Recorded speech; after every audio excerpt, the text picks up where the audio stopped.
Oh, well, everybody know who I want next. I want Terrence Crawford next.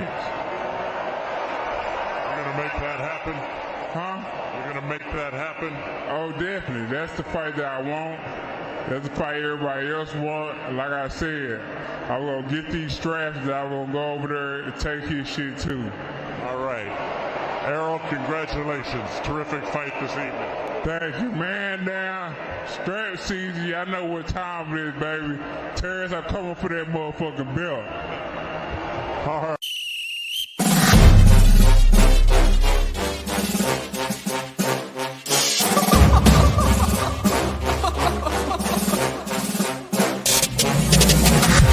I'm not catching fades anymore. Gotta keep my hands clean when they come for the board.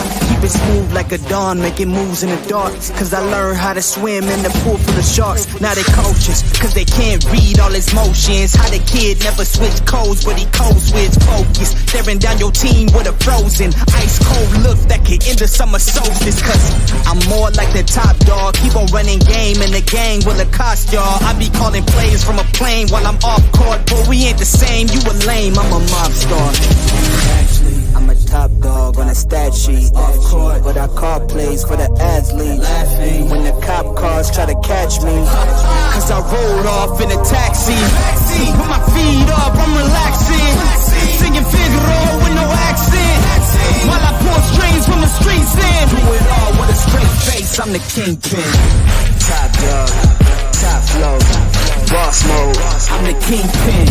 Showstopper, top dog, God vibe, I'm the kingpin. They know I'm a dog and a beast, man. Yeah, I keep the peace with a piece, man. I ain't got no time for a piece, man. Why would I respond to a pawn? I'm the... Hold up. If I let my dogs off the leash, they you might want to get out of Dodge by the evening. Honestly, think it's not the blood and the beef. If they don't leave anything behind at the evening. I can see you soft, ever thought about retreating. If you never have, then they'll give you a reason. Better watch your tone, lose your bass when you speaking. Underneath the mask is the wrath of a... Cause when you learn how to smile in their face, then go cutthroat. Then they wanna call you a con when the blood cold. I remember starving while y'all had a truckload. Now I'm with the mob with the call and the gusto. I'm a top dog on a stat sheet. Off court, but I call plays for the athlete. Laughing when the cop cars try to catch me. Cause I rolled off in a taxi. Put my feet up, I'm relaxing. Singing Figaro with no accent. While I pour strings from the streets in. Do it all with a straight face, I'm the kingpin. Top dog, top flow, boss mode, I'm the kingpin. Showstopper, top dog, God vibe, I'm the kingpin. That y'all crazy. Let me see. Hold on. Let me put that the hell what's going on? 1 second. 1 second. I got something on here that's not supposed to be on. Let's see. What the hell I got on here? Oh, okay, I see. Oh, I see. Okay, let me put this out here. So let's go live. I forgot to put that out.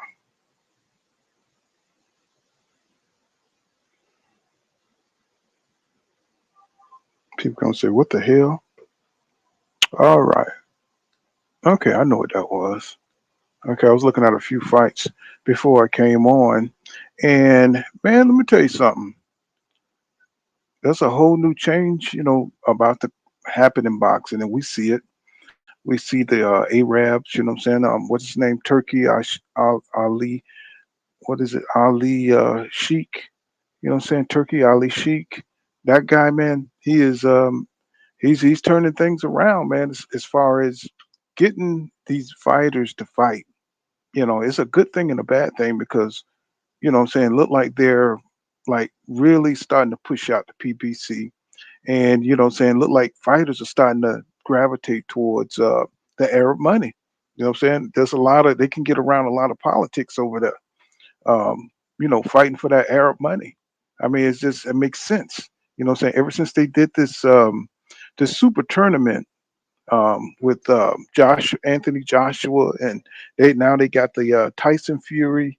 You know what I'm saying? The England guy fight. You know, the French guy, and they got they was behind AJ and that French guy also. So they're putting on some fights, and then they're backing a lot of they're making a lot of fights that some of these Matchroom and Frank Warren, you know what I'm saying, between them, they putting on a lot of fights, you know what I'm saying? So what's going on, America One? What's happening? They're putting on a lot of fights, man, and they're being successful.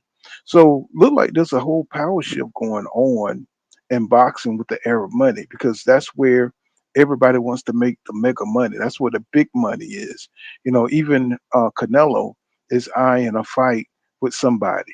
You know what I'm saying, to fight for, under the Arabs, right? You know, he's even thinking about fighting David Benavidez. That would be a total cash out fight for Canelo, and I know he's looking at that Arab fight because they paying the most money. At once upon a time, it was Canelo and the Zone, right? And they was offering him all that loot. What was it, 300 something ridiculous, like 300 million or something like that? Well, now it's the Arabs that's coming in here and doing it. What's going on, Mike Biggs, boxing in the building? What's happening? This Turkey Alalshikh, man, this dude is he's really coming in, what I'm saying, real smooth, offering these guys some life-changing money. And you can see even Deontay Wilder, what I'm saying, is like, getting that retirement check, what I'm saying, for he's gonna fight Zane. And Zane is a pretty smart dude. He's not a dynamic fighter, but he's a smart fighter. But these guys, the Arabs are giving these guys the opportunity to make big money, what I'm saying, in a short amount of time, and making good matchups, that people really can tolerate. You know what I'm saying? And that's something I really can get down with. You know what I'm saying? I like that. I like the fact that they can go around the politics by offering big money, what I'm saying? Because people, what I'm saying, money talks and bullshit walks. You know what I'm saying? If you can offer somebody some life changing money, shit, they don't care about no loyalty. You know what I'm saying? And I think it was Canelo who was talking about 150 million to fight David Benavidez, and you got somebody like Turkey Alalshikh who's willing to pay something like that, bro. Come on, man. You know what I'm saying? That's a no brainer right there. You know what I'm saying? I mean, it's just like, wow. So where did these people come from? Even though they've been around for a while, they've been slow and ease. They built that Ryan arena.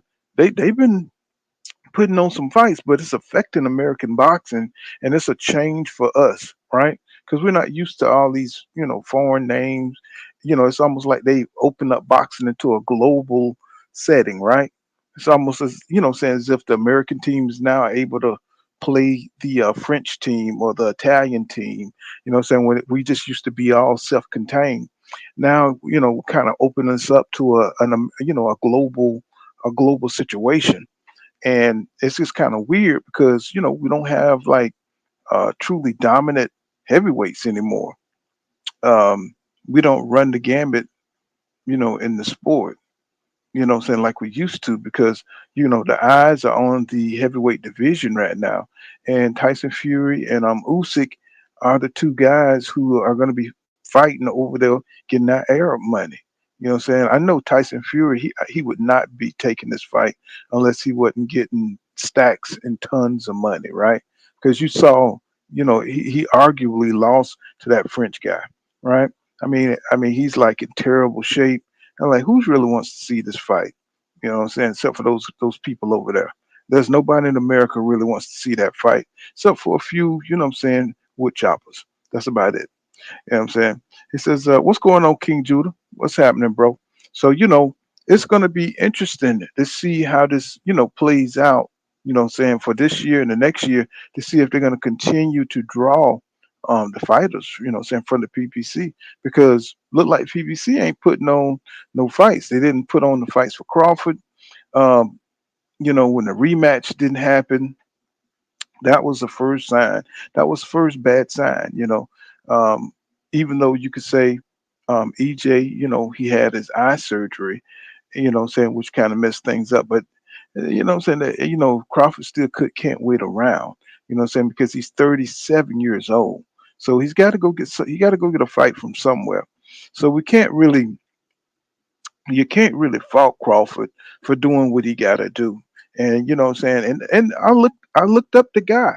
I looked up the guy, this Israel Mazadriv guy, Malivdriv guy, who got the IBF. Man, this dude, he's decorated, man. I mean, I looked him up, and I looked him up the other day for you guys, man. The dude, he's a silver medalist. Um, the dude is kind of bad. You know what I'm saying? He's just kind of bad. He's not American bad, but I mean, he ain't no slouch in the ring. To tell you the truth, you know what I'm saying? There's some like really good fighters. I mean, but he don't have that many fights though. He don't have that much experience. So yeah, but he do have the Olympics. You know what I'm saying? That's he got that pedigree. So, what I'm saying? What's going on, King Judah? What's happening, my brother? Man, nothing much, bro. You can hear me? Yeah, I can hear you. Hmm. Yeah, man. I'm shit headed to work right now. I saw you on live. I said, man, pull up early this morning. And you was on last night too, right? Yeah, I was. I told you I was gonna be Yeah, on every day this week. yeah, Hmm. man. I was, bro. I was when I saw you go live. I wanted to come on, but I was tired as hell, bro. I had took it in last night. Oh, I understand. Get Yeah, your rest. Don't play with it out there. Don't play with it out there. But I want to bring this to everybody's attention. Was this here transgender boxer here? What I'm saying, got knocked out in 21 seconds. I that's a girl. mean, That's a man. Hold up, what's going that, on? yeah, that's a female. That well was a female. Um, her name is Patricio Manuel, right? Patricio Manuel. Isn't that kind of weird? You know what I'm saying? Her female name must be was Patricia or something. And yeah, fought the other day and just got knocked out in 21 seconds. But Man, she when they do that pull, like looking at her, bro, like the development of the muscle, the bald head, like she was getting testosterone before she hit puberty. Had Oh to be. yeah, since 2005, they say she's been like changed or transitioned since 2005. So that's a long time. You know what I'm saying? That's a long time to, you could tell this ain't just no couple of years. Cause look at the frame here. Can y'all see that? Let me see. Yeah, right. See, that's what they do. But if they catch them before puberty, they can actually, they can change you. Even the boys. You know what I'm saying? That's why it looked like she never developed no breast. You know what I'm saying? Well, wait a minute. Let me, cause you're not looking at the one. There you go. So that ain't no first day situation right there. You know what I'm saying? That's like since 2005, she's been taking those hormones and stuff. You know, But they so never that's can be a man. They don't realize that. It's just no matter what you do, you can never actually be a man. That's why when they go up against natural men, it's just a difference. But it would be hard to tell from the outside from looking, what I'm saying, just looking, you know, it would be hard to tell. Um, it won like three matches, what I'm saying. I'm looking at it, three matches and just got knocked out.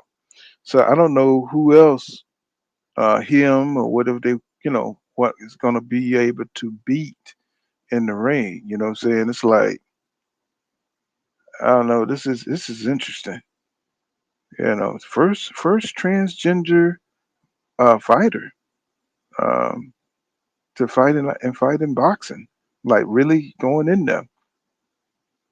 Wow, got muscles, you know what I'm saying? And you know, I don't understand. 21-second knockout. Boom. Look at this. You can kind of see it a little bit right there. Well, I guess since Nah, I you wouldn't kind of know. I ain't gonna lie. I wouldn't know. I would think that's a nigga, but I'm not gonna lie. mm kind of look like one of my homeboys from back home. Look at it. Here it is. First transgender box. See that? Three three wins, and they just got he just got a loss. Patricia man, yeah. She said Patricio, but what do you think about that? We living in some crazy times, bro. What do you think about that? I just don't want to see him, get hurt. I think somebody was trying to come on. Let me see. Let me drop the link again so you get a fresh link. Oh, it's just down there. So I don't know if somebody was trying to come on.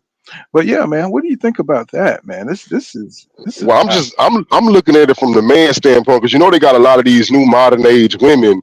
They love to turn their boys into girls. But I'm telling you, bro, if they transition them before puberty, you're not gonna be able to tell.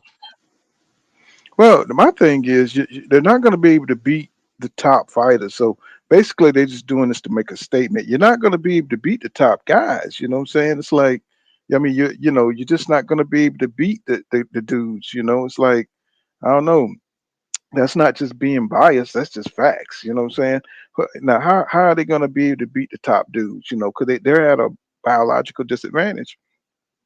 They're trying to make everything where people fear being canceled about talking about this stuff. But some things you can't deny reality, bro. What I'm saying? If a frog can't fly, a fish can't swim in the water. A dog, what I'm saying? I mean, a fish, swim in the water. It's just things that are normal and natural. What I'm saying? They're trying to change the reality of, what I'm saying? Like, dogs barking, cats meowing, what I'm saying? So you can't make a dog meow or a cat bark. That's what I'm trying to say. So, and they're just trying to flip things on his head. So it's like, it just don't make no damn sense. And they want you to be penalized because you're like, hell no, I'm not really, what I'm saying, down with that. That shit is confusing. He says, so why should I be in fear? Of people trying to bend reality. Why should I get canceled for that shit? What I'm saying? Because people want to play and pretend and shit. Because already with the self acclamation shit, the self truth and be true to yourself. Like, come on over to boxing and get your ass whipped like me. You know what I'm saying? I see that. You know what I'm saying? It's like who's wanting to sign up for that shit? It's guys out here who can't box. You know what I'm saying? So why would you want to like really come from that deficit and like try to prove yourself over here by getting your ass whipped over and over again? You know what I'm saying? So I mean, I know people want to be trailblazers, what I'm saying, in different sports, but you can't play boxing. Everybody wants to be great at something, but you're supposed to be successful if you're going to be a trailblazer, right? Don't come over here and take a L like Gandhi. You know what I'm saying? You're in a trailblaze like Gandhi and shit. You know what I'm saying? Like, come on, man. Who are you really gonna beat over here? You know what I'm saying? It's like it's just not. It just don't make sense. Now, if a man, in the reverse, if a man was to go over to women's boxing, what I'm saying, now he would do some damage. What I'm saying, he would just be destroying all them women. You know what I'm saying, and then somebody would have to say something about this nonsense that's going on. Now, what I'm saying, it's like until something like that happens, and I think it has. I think it is a man that went over to women's boxing. It was the MMA. I know for sure they had a transgender MMA, and he was tearing them girls up, bro. They thought he was gonna kill him in there. I'm sorry. They keep playing games, man, on social media, using all this weird, subjective, stupid language, what I'm saying, about, all these dumb mantras they try to use, oh, your self-truth, what I'm saying, please be, rest in your power and all this shit. It's like, look, you're gonna get your head bust to the fat meat. That's what I'm trying to tell you. It ain't no coach gonna be able to help you. You know what I'm saying? These are the truths, these are self-truths you should know.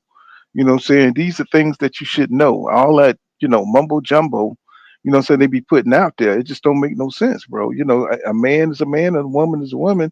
And, they want to cancel you for that shit. You know what I'm saying? Don't waste our time, going down, these rabbit holes. You know what I'm saying? It's like, everything is natural for a reason.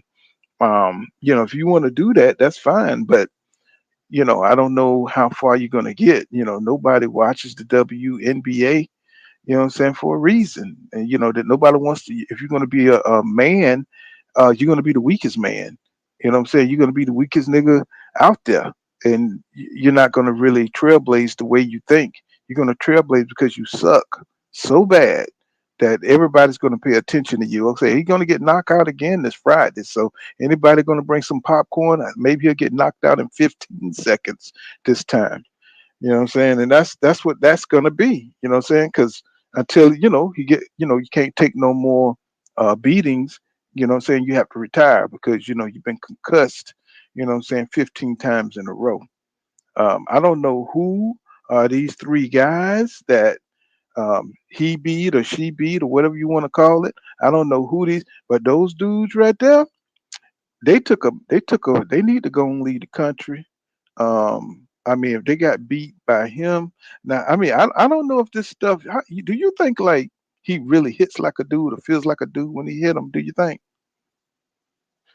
I mean, I think he got power. If he been taking the testosterone since he was a well, she was a before puberty. But I don't think it's No, nothing like a man. I don't think 2005. it's nothing like a man. You know what I'm saying? Mm-hmm. Mm-hmm. He might hit like a like a man who don't have a lot of power. That's what I think. That's what I'm saying. But who did he look? Who lost to her? Him. I mean, who lost? Who lost to him? See, I mean, who lost? Who lost to this um, female female? Who lost? I mean, man, it's like you just never gonna make it in this sport, man. But she put in a lot of work. I could tell you that because definitely got a great physical muscular physique. Here, kind of look like a woman right here. Kind of look like a woman, but probably still developing and everything. But here you can kind of see it. Here you can kind of see it. I don't know why people go through all this shit, King. I just don't understand why put yourself through all this bullshit. You know. Well, like the ones who be gay already, they just go all out to become a man. But what it is, what's worse is that a lot of these surgeries they be having these hormone treatments. I think they insurance covered it. I think that's what makes it so bad now. Back then it cost a lot of money for you to be able to make these drastic transitions, but now they can just do it with the insurance. And I think that's what's bad about it. That's why I was talking about earlier about when these women doing this to their little boys. I wasn't talking about for as sports go. I'm talking about one day dudes gonna have to be careful about who they talking to because you're gonna be talking to a girl that look like a girl, walk like a girl, talk like a girl, but was actually born a man, and you're not gonna know that. Mm. Well, that's been happening for a while, bro. It's been, what I'm saying, that's especially when you're talking about, you go to your major cities like Atlanta, or you go to San Francisco, stuff like that. What's going on, PGH Big Dog in the building? What's going on, D1 Boxing? Eds, what's happening, bro? You know what I'm saying? That's been going on for a while, you know what I'm saying? So, you know, I mean, it's just getting, the technology's getting better and it's just getting kind of crazy. But yeah, this is the first transgender boxer. I don't think she's going to be successful. Maybe some people might call it a success that she at least won 3 fights. I mean, I would be interested to see those fights. I couldn't find them. You know what I'm saying? I don't know. Maybe she, fought him, I don't know, somewhere secret. I don't know. But I just don't see, what the point of this is. But it's kind of interesting.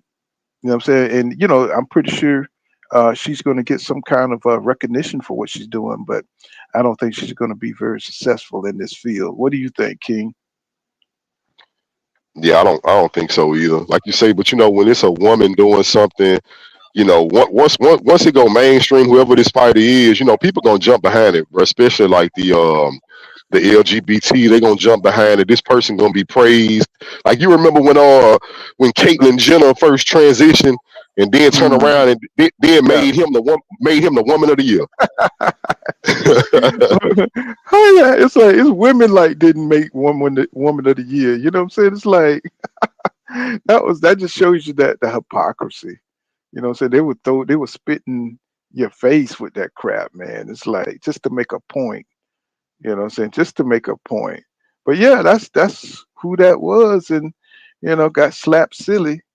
But everybody gets knocked out, and um, I would just they're not gonna report too many bad things if they're trying to push that agenda. But here he is in the fight where he got Falumaloom. You know what I'm saying? So he looks pretty built though. I couldn't tell it. You know what I'm saying? If you look from the outside, you definitely couldn't tell it. You know what I'm saying? It's just one of them things. Um, but it'd be pretty interesting to see her fight and see if she can hang. But some of these dudes don't look like they look like club fighters or something like that. They don't look like somebody who can like really who's really good or nothing like that. You know what I'm saying? So that is just kind of wild. That is wild. You know what I'm saying? Got knocked down in 21 seconds.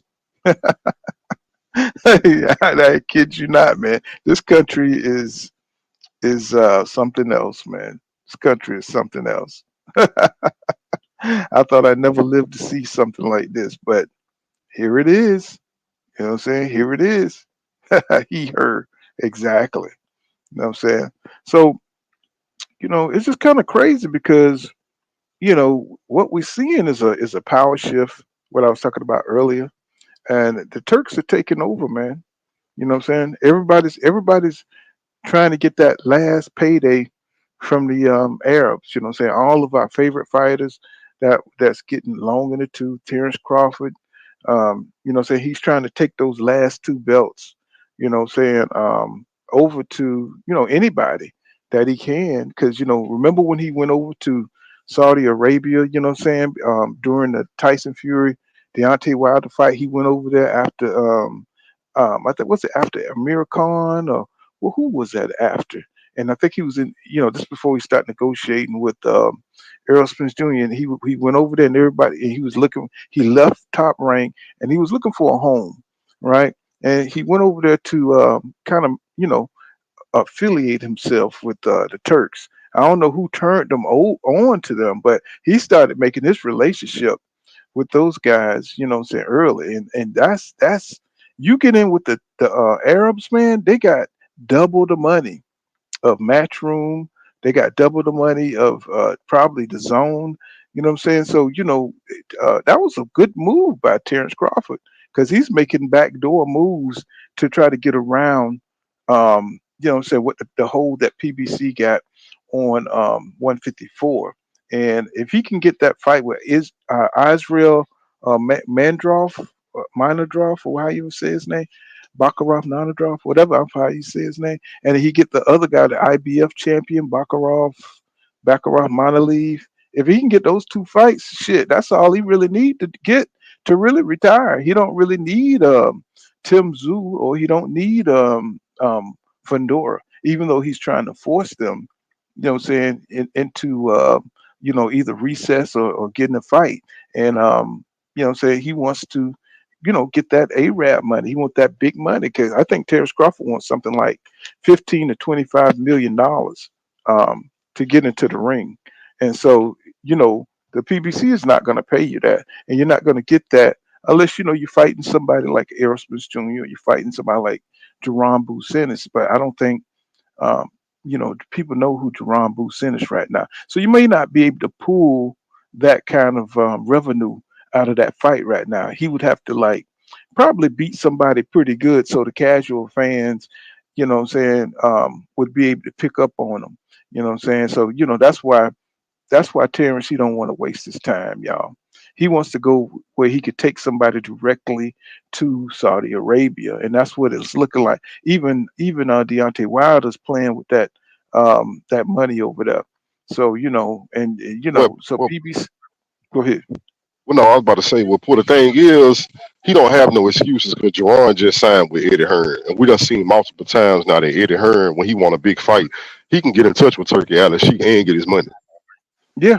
Hmm. So that's no excuse. You can't be like, well, what I'm saying is him not fighting Boots is not no excuse because, like I said, Boots is with Eddie Hearn, and Eddie Hearn can get him Saudi money to fight Boots. Yeah, but what I'm saying is he wants his own deal. You know what I'm saying? He don't want to go through If you look at how Crawford moves, man, he moves to the beat of his own drum, and he try to make his own path, right? So he don't want to go through no promotional company because he don't, want them to get no cut. You know what I'm saying? He don't want, PBC to be all up in his bag and everything. If he could cut this deal, you know what I'm saying, without, with the Turks, I think he wants to just deal, directly with the Turks, or maybe go through somebody who wouldn't demand as much from him, like a BLK Prime. You know what I'm saying? Somebody like that. I don't think he want to go through none of the major companies and stuff. It's just the way he moves. He moves different, and I think that's why the Turks, what I'm saying, they can make fights outside the politics. You know what I'm saying, and everything. So that's why, what I'm saying, I think he feel like that's an option for him. He can have a powerful ally to help negotiate these politics and these belts. So because if you offer the PBC enough money, say they'll give up one of their fighters, saying to go fight over there. If you offer Matchroom enough money, you could get those fights made. And the Saudis seem like they just got money out their ass. They got that oil money. Um, and they just kind of chilling, saying the way they're affecting the American market over here. We just we're capitalists, so people are gonna go where the money at. You know what I'm saying? That's just what it is. You know what I'm saying? I don't blame them. You know what I'm saying? If you can get that kind of crazy money, why not go for it? D1 Boxer Edit says, he says, I do, but I say I'm just a rare boxing fan. He said, I'm purchased every fight for the entirety of Showtime and the Zone shit, ESPN too. Me too. I got all that too. You know what I'm saying? But just recently, I started screening because some of these fights I couldn't pay for. PGA Big Dog said Bud should be be so much bigger by now. Yeah, said Bud got so much smoke for PBC, but no harsh words for Dirty Bob. Right. You know how I go. It's that Willie Lynch mentality. We when you train, Bob Aaron made him a millionaire.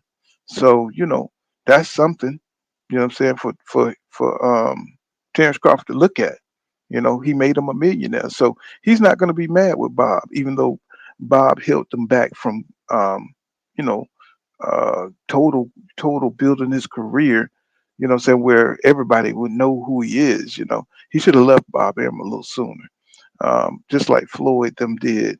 And saying he would be able to take out some of the prime talent, and have a bigger name, and cultivate his name. He just didn't seem, even if he did leave top rank. I don't think Terrence Crawford is one of them dudes that would have cultivated his career. He just don't seem like he's small minded, but it helps him in what he does in his personal growth. But as far as having a bigger, looking at the big picture, what I'm saying, he's not one of them kind of cats. He's a guy that can discipline himself to get in the gym every day and work on something and stay healthy. But he's not a type of guy that can see the bigger picture. He need to lean on other people for that.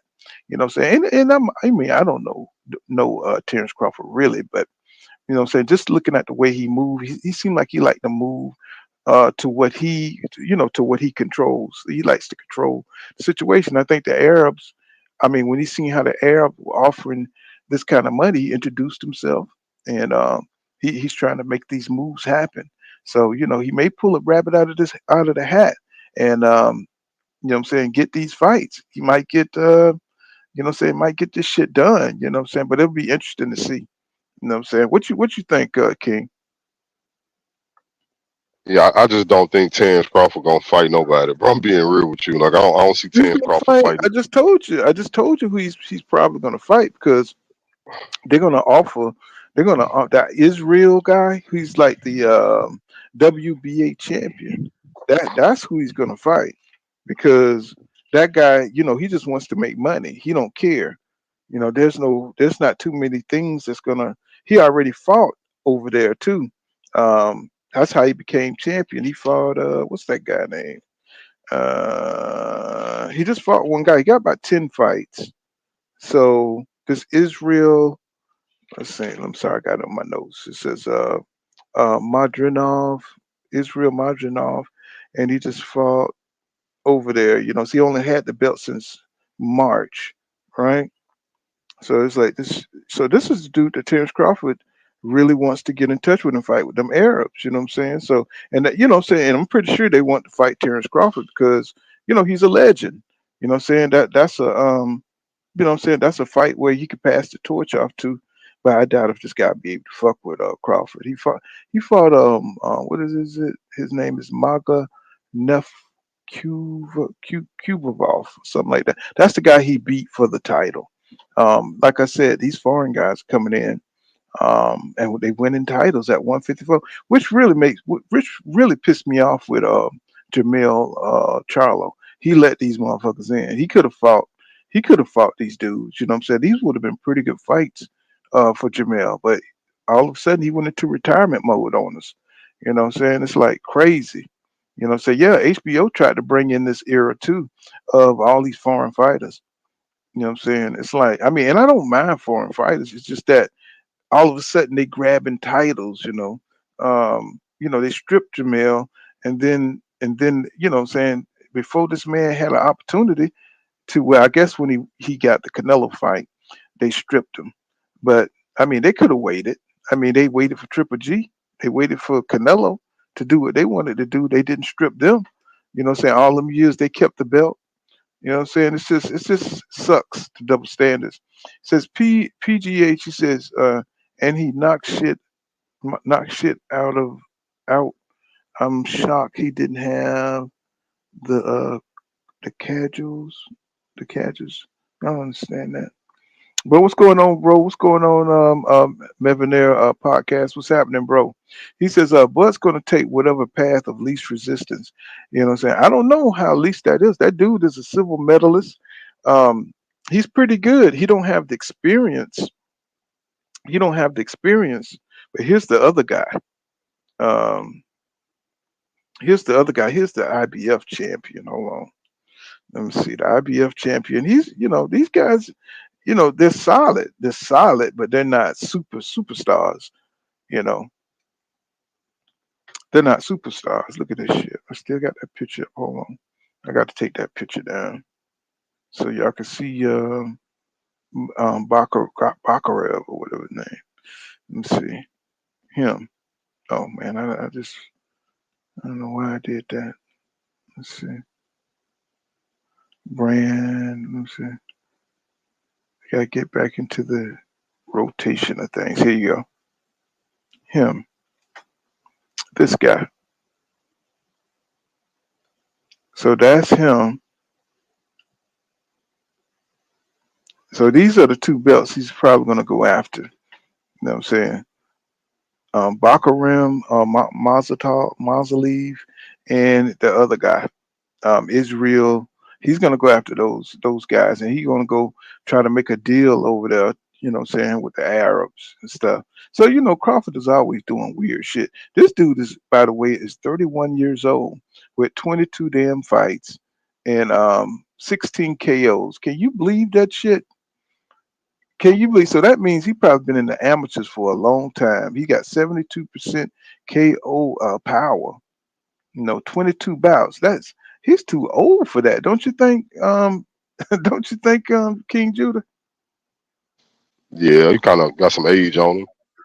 I mean, look. I mean, telling you his age, but I mean, he don't want a belt. But look, 22. Well, I guess you could win a title with 22 fights. I think EJ won the IBF. Well, no, he might have been somewhere like 24, 25 fights. You know what I'm saying? But he's at age 31. That's kind of old, man, to be. This dude is, damn. He ain't gonna be around too long. You know what I'm saying? He's not gonna be around too long. But yeah, he just won it. But these are who we looking at 154. This is what did you think about that slap? The other since you didn't come on yesterday, what you think about that slap Devin Haney gave Ryan Garcia? Well, he was just getting his lick back. Ryan had pushed him, so I don't think nothing of it. Everybody trying to make a big deal. I thought he lurched forward And you think Ryan pushed him first? No, I'm talking about that push. Like when they first, remember they first had the build up when they announced the fight, and Devin Haney came face to face with Ryan, and Ryan pushed Devin, and that's when Bill was like Oh going after yeah, Ryan. yeah. Yeah. So he was just getting his lick back. He was just getting his lick back from that. So that's why I say, I mean, it was entertaining, right? But you got people out there trying to make it a big deal, like, oh, Devin this and Devin that. I mean, come on, but Ryan pushed this nigga. Like, I just feel like he got his lick back. I don't think Devin did nothing wrong. Well, I didn't think Shit. it was that bad at all. I didn't think it was that bad. I think the tickets are not selling as well. People are not sold on this fight, right? I think people are not sold on this fight, and saying they got to do something. Saying they got to do something to spice it up, and I don't think people are buying it though, because both of these guys are, so they're not that type of dudes. They're not street dudes. So nobody's buying it. I see Ryan. I mean, he's doing all kind of weird things, like he's smoking weed, look like he's busting out his clothes like the Incredible Hulk. So he's looking like David Banner after he transformed. It's like, come on, what is going on here, man? He says, okay, I read that. Let's see, D1 say, he says, but we all know that only champion at 154 pounds is Jamel Charlo. Then sanctioning bodies are corrupt. He said, ain't they though? Hey, they shameless too. He says no HBO and bum rank force fed us these UK Euro bums. You know what I'm saying? Exactly. He says, Melvin Air podcast says, if Bud not dropping them belts, quit ducking and fight Boots. Well, they're gonna have to offer Crawford some money, some big money. It's gonna have to be, I hate to say it, probably at least 15 mil. Saying for Crawford to entertain such a dangerous fight. Melvin Podcast says it just feels like David Ebenezer all over again. He said, I think Ryan got in Devin's head. He's gonna fool some folks. Well, I think Ryan understands that that's his only chance is to try to get inside Devin's head. But I think he's gonna. I think he's right. I think he's gonna be really surprised um, how focused Devin is. Devin wants to make a statement.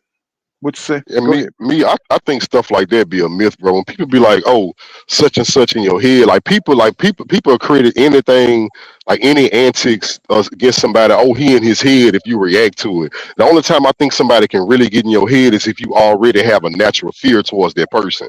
Like I think Tyson got in people's head because they was already scared before he started using his antics against them. Just the same thing with Muhammad Ali.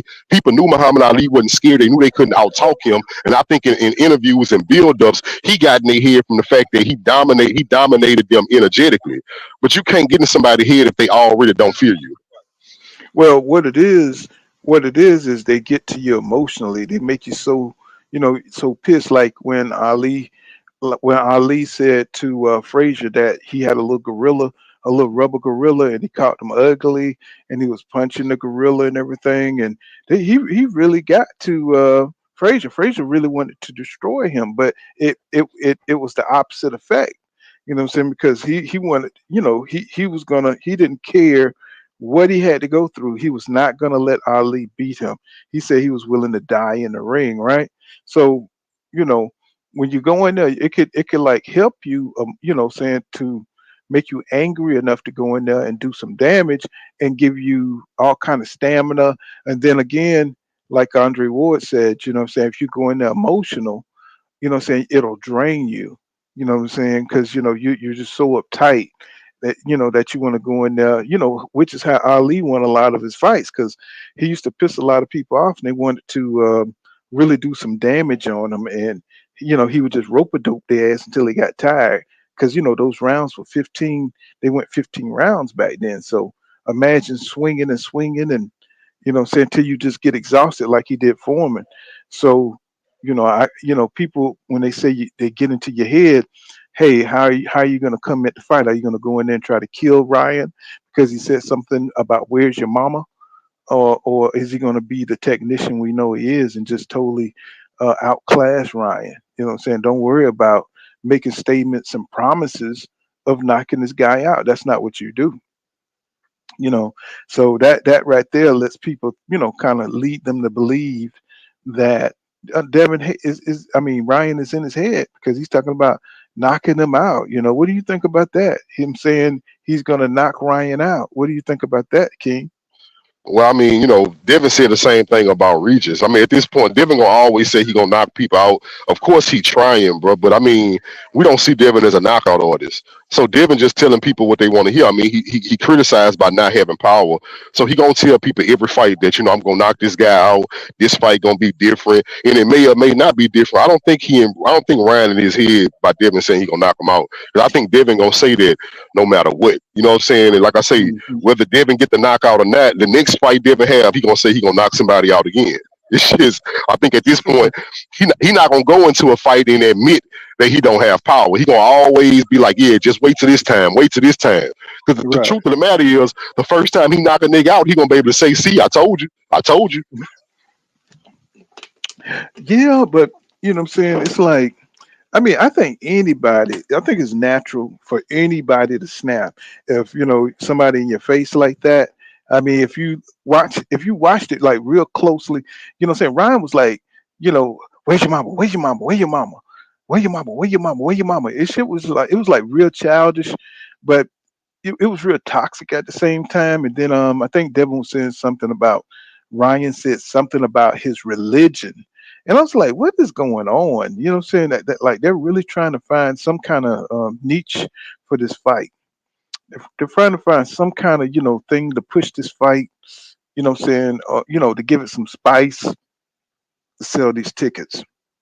But, you know what I'm saying? I don't think people are convinced, so I really don't.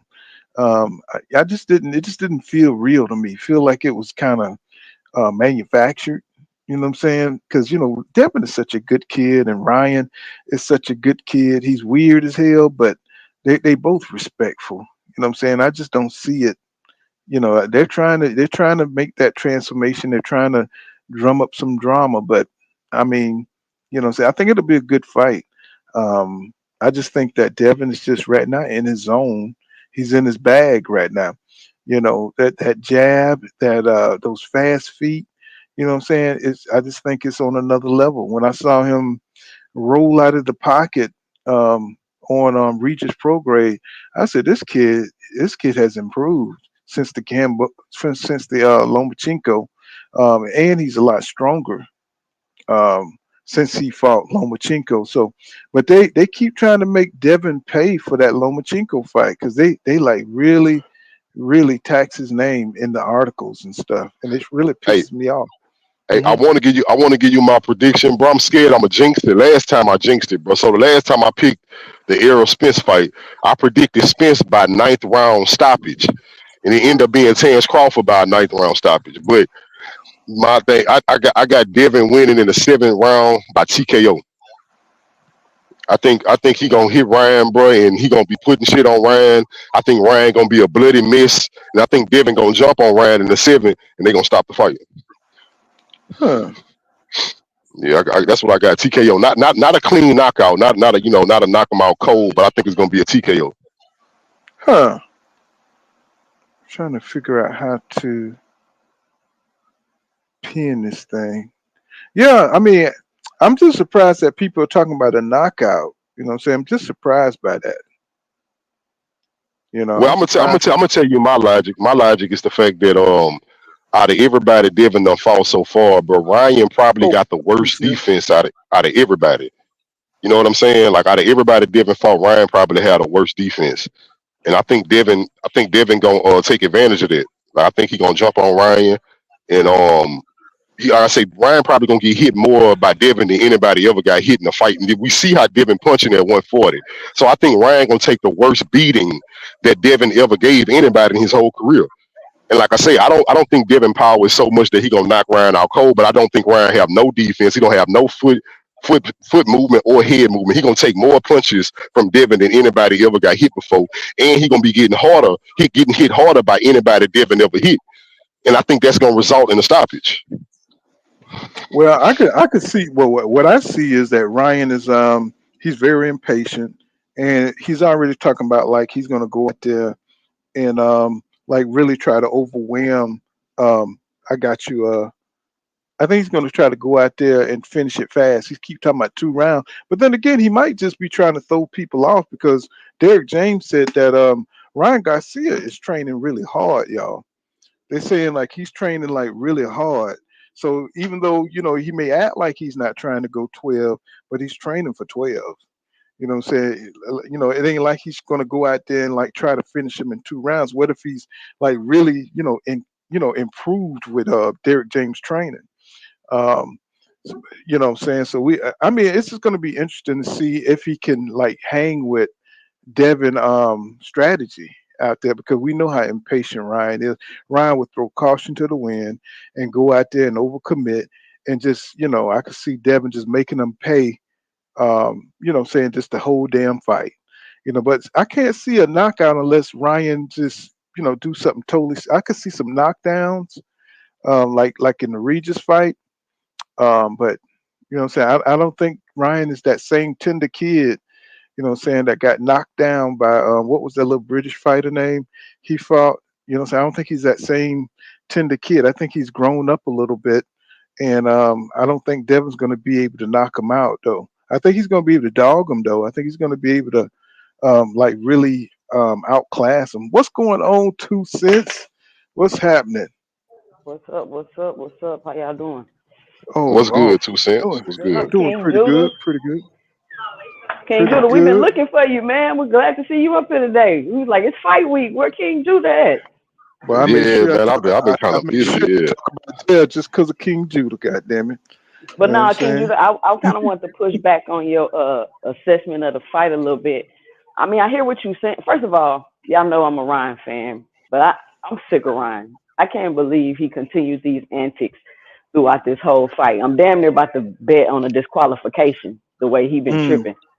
But mm, the only reason why I don't think he'll get beat the worst is because he can't he has very little room for error because yeah. Ryan is fast and can catch him.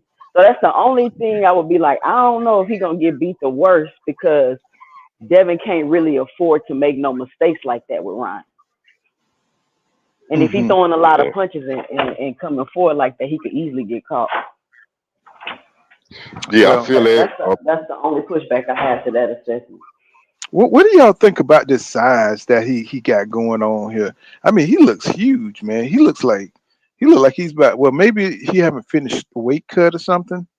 Because he looks huge, man. I mean, and what about all this the holes in his clothes and the backpack and the what is that? What's going on? Devin look pretty big too, though. Y'all Well, think Devin, Devin we look we big? we know Devin big. You know what I'm saying? We know he's long, but we know he's going to be on point too when it comes to the weight. So we know he's going to be on point because Devin is a fool about making weight. You know what I'm saying? So we know he's going to be straight. You think Ryan's going to have any trouble making weight? Any of you I don't guys? know. He been drinking alcohol and all kind of shit. So I'm not Well, gonna lie. I ain't no He telling. looked kind of cut though. He looked when they came on that building and he had his shirt off. Ryan looked like he kind of cut. Like he looked like whatever fat I thought he was gonna have on him. He looked kind of trim. He looked like he in good shape. well, he was talking about some kind of coffee that he's drinking, some bulletproof coffee or something like that. That he's going to be says is awesome for cutting weight or whatever. And then he mentioned some other stuff, but he kind of pulled back on saying what it was. And so he's still cutting. He's still cutting that weight, but he still look big as shit. But he's acting goofy. You know what I'm saying? Ryan, So I'm just yeah. trying to understand. Yeah, man. I mean, if he hit Dev, it's gonna be a problem.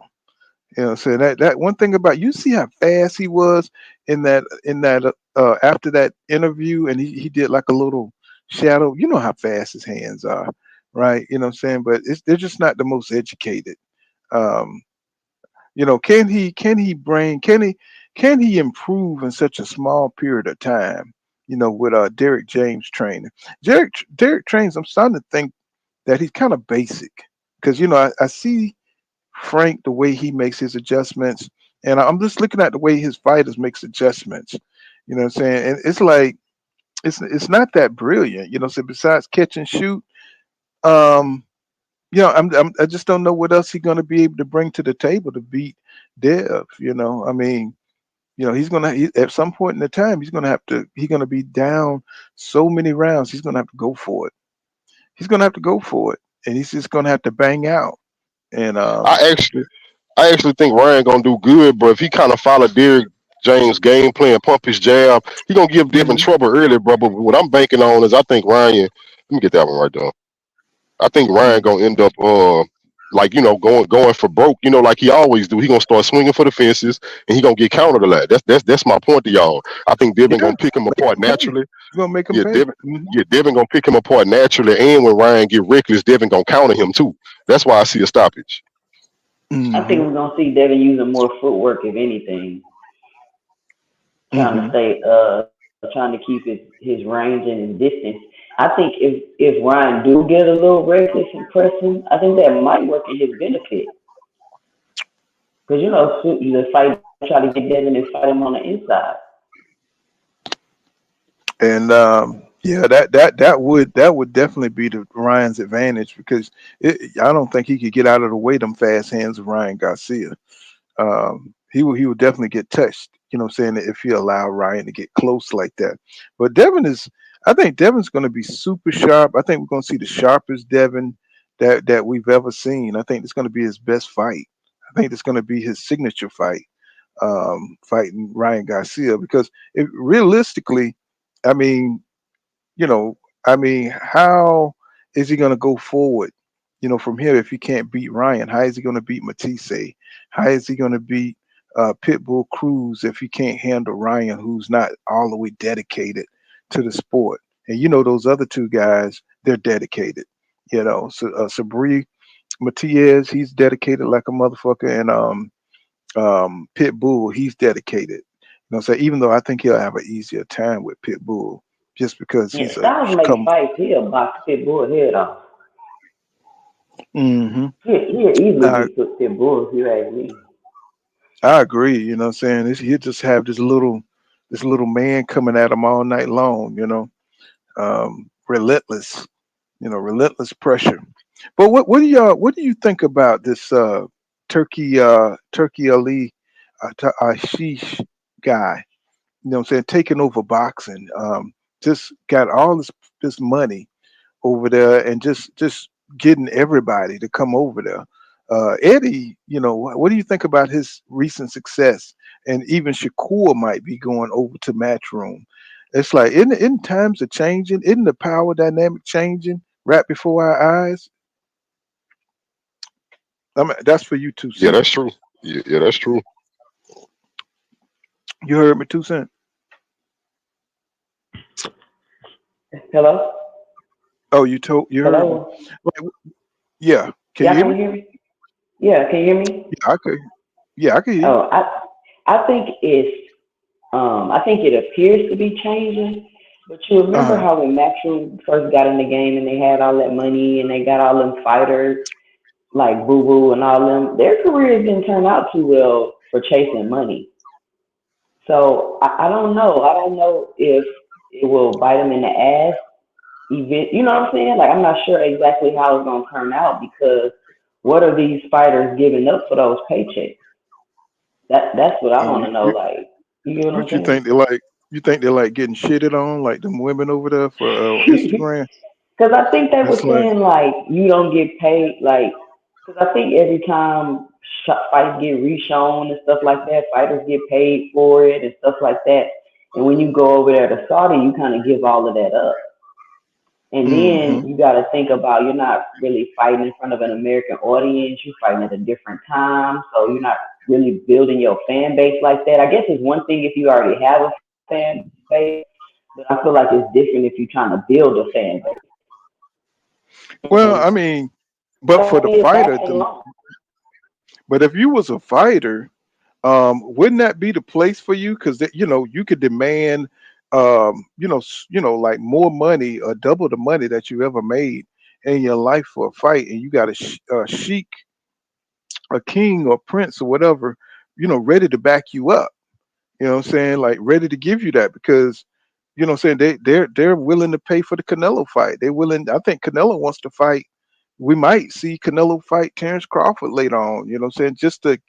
Just to make a fight over there in Saudi Arabia. You know what I'm saying? To get paid all that stupid money.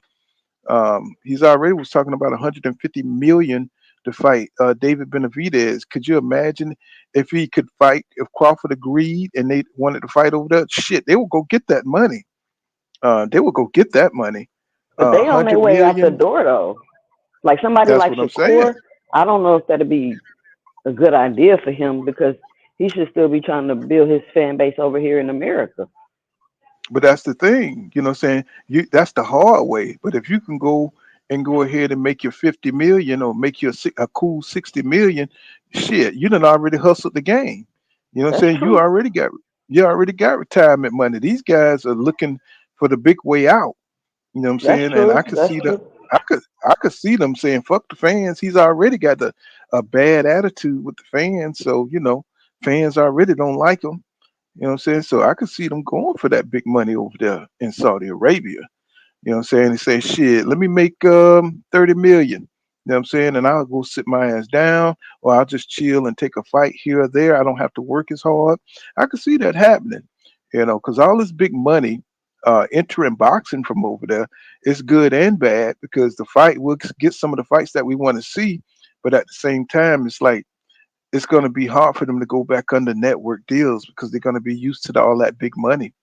You know, it's hard to go back to 2 million and $3 million.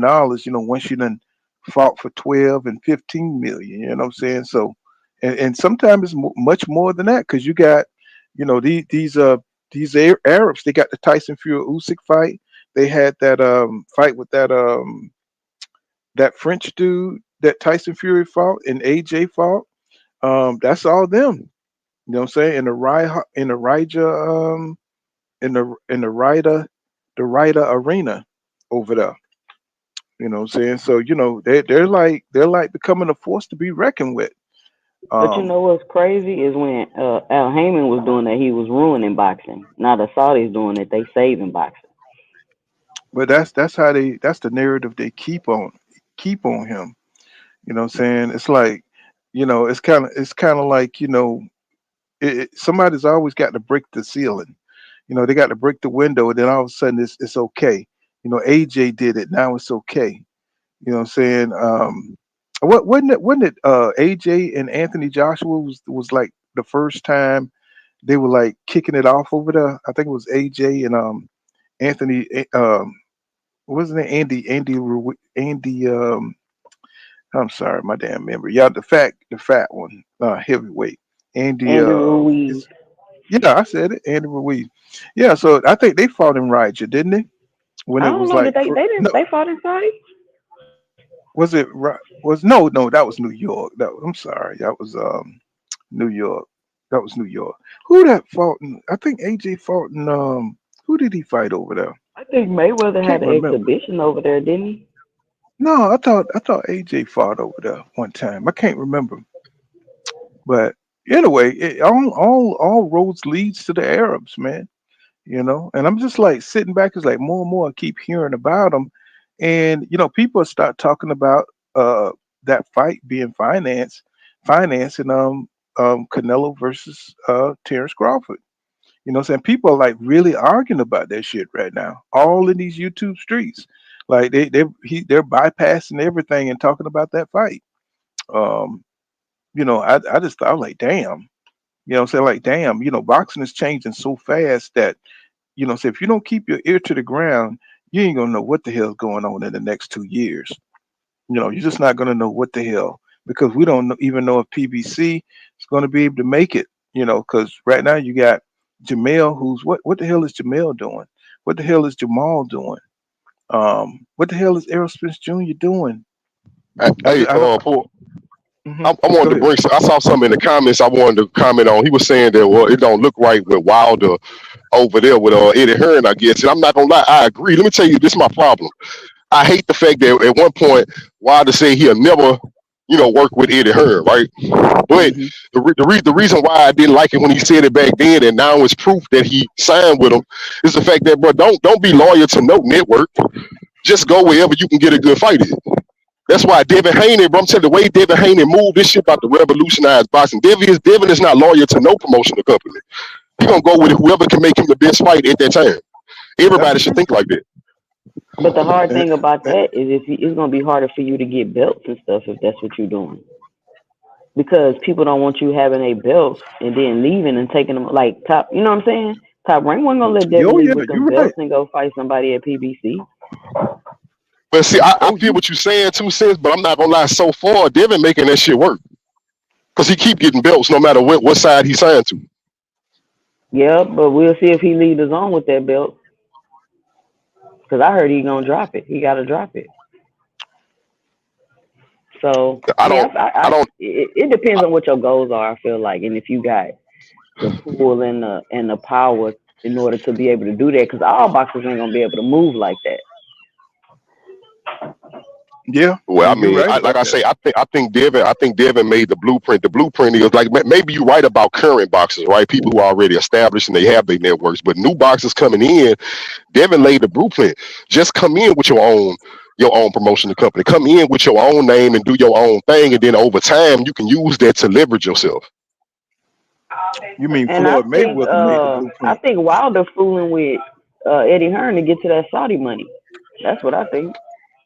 That's exactly what it is. I agree, but this thing about it, I agree with everything. I ain't saying it's just Eddie Hearn, but you got to pay attention to how Eddie Hearn moving. But yeah, it's the Saudi money, but Eddie Hearn is really paving his way. Eddie Hearn is turning into that nigga in boxing. Oh man, slowly. But that's only because he got the Saudi money, though. If he didn't have that money, he wouldn't be able to do that. And when it goes away, he's gonna be back. You know what I'm saying? It's not gonna be the same.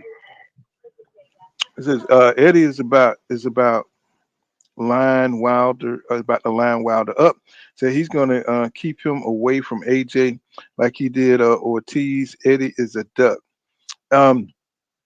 At this point, I don't think it really matters. I don't think people really care about that fight as much because we know what Eddie Hearn is doing. I don't think AJ want that fight. I don't think AJ, feel like he's gotten, good enough to avoid that Wilder right hand. And it's just something about psychological. Certain fighters don't want to fight certain fighters. And AJ, what I'm saying, he just, if he don't have that attitude where he wants to beat Wilder, then I don't want to see the fight. I don't want to see one fighter who don't want to confront, say another fighter. I mean, the fight don't need to be made then. If he avoided him for this long and shit, a lot of them avoided Wilder and waited till he got old, wait till he got slower, and felt the confidence to, to get in the ring with him. I mean, how many tune-up fights did Joseph Parker have before they went and got Wilder? You know what I'm saying? That shit like that really pisses me off. You know what I'm saying, about boxing. Shit that when they do crap like that. He says, Melvin Neal Podcast says only blueprint Devin laid is keeping mentioning and trying to look like Tank. You know what I'm saying? I mean, that is kind of weird fashion statement that he got going. Y'all seen the big boots and I mean, I don't know if that's how Gervonta Tank Davis dressed. I don't really pay attention to how he's dressing. I mean, do they dress similar? I mean, or is it? I can't tell. All of it look like trash to me. Yeah, a lot of the young dudes doing shit like that though. You know what I'm saying? That's kind of what the young rich dudes doing. Like Kanye started this shit. It's like the more ridiculous you look, the more you actually fashionable. That's what's going on in 2024. Like if you look normal, like if you just get fresh, then you're not fresh. You got to look ridiculous for somebody to say you fresh. You got to look ridiculous too. So they're gonna put socks on it. So they're gonna put sock on their faces and shit. You know what I'm saying? Like Kanye, That's what I'm saying. Kanye had a socks. I don't know if y'all remember that nigga had wore a big ass like he be wearing marshmallow suits. He had his they showed a picture. He was walking with his girlfriend. He had her in a chinchilla so big the bitch looked like a penguin. That's just what they doing. Like when you got money, you look ridiculous. You don't look normal because if you look normal, like if you just get fresh, you too close to normal. Right. And that's how they moving. Well, it's something going on because Devin, he's starting to get the bling going, and he's, saying he just, they keep saying he's copying Tank Davis. I was like, how do they know this? I mean, I see how Tank dressed and I see how Dev dressed. Maybe the jacket. I don't know. Well, Um, it's all weird. But I'm gonna tell you this: they keep talking about Devin, keep saying their name. That would have been an issue if Bill Hainer didn't already tell you, I'm gonna say Tank name until he shut me up. So with that being said, if Tank don't want to hear his name no more, he need to shut Bill Haney up like Bill told him to.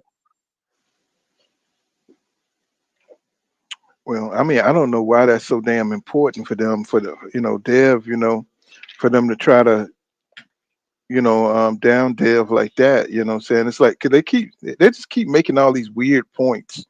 You know what I'm saying? For all these rules for Dev to follow. And the man is trying to pursue greatness, in my opinion. I mean, shit, they're all still young enough to be able to get this stuff done. It shouldn't be such a big deal. Only Tank is 30 years old, so I would say any fights that he need to get in, he need to get it in right now, before he gets on the wrong side of 30. Hey, And go ahead. no, I was just I heard so next they asked Devin, Devin he gonna always say he won't Tank next if he can get that fight. But Bill was like, Tank ain't sending no contracts and Tank ain't trying to negotiate with us. But they said they want T.O. or Matias, right? Or even Pitbull. They want to unify. Devin said he actually changed his mind. He want to be undisputed at 40. So he looking to Yeah, unify belts. He looking to unify belts. But me personally, I know T.O. gonna run, but T.O. don't want that. But I did hear Bob Arum say he want that next. Bob Arum say he want T.O. versus Devin. So I'm hoping Bob Arum can make that shit happen. If not, I want Eddie Hearn to serve Matias up on the platter. Because now you got Matias talking about some, yeah, well, Devin, they not he don't offering me sell. enough. Yeah, he don't sell and they not offering me enough money, nigga, like you ever been on pay-per-view. You never headline on a pay-per-view, nigga. And you not That's what I undefeated say. and you never been undisputed. Who is you?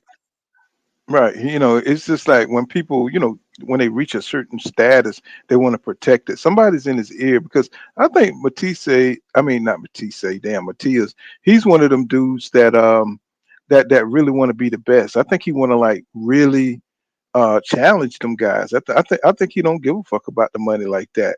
I think that's his people, what I'm saying, in his corner. That's because now all of a sudden he sound like he's talking the business of boxing, whereas before, he was talking shit on Devin and like he wanted to get him in the ring. So, but now that we're getting closer to the fight, he start talking like a businessman.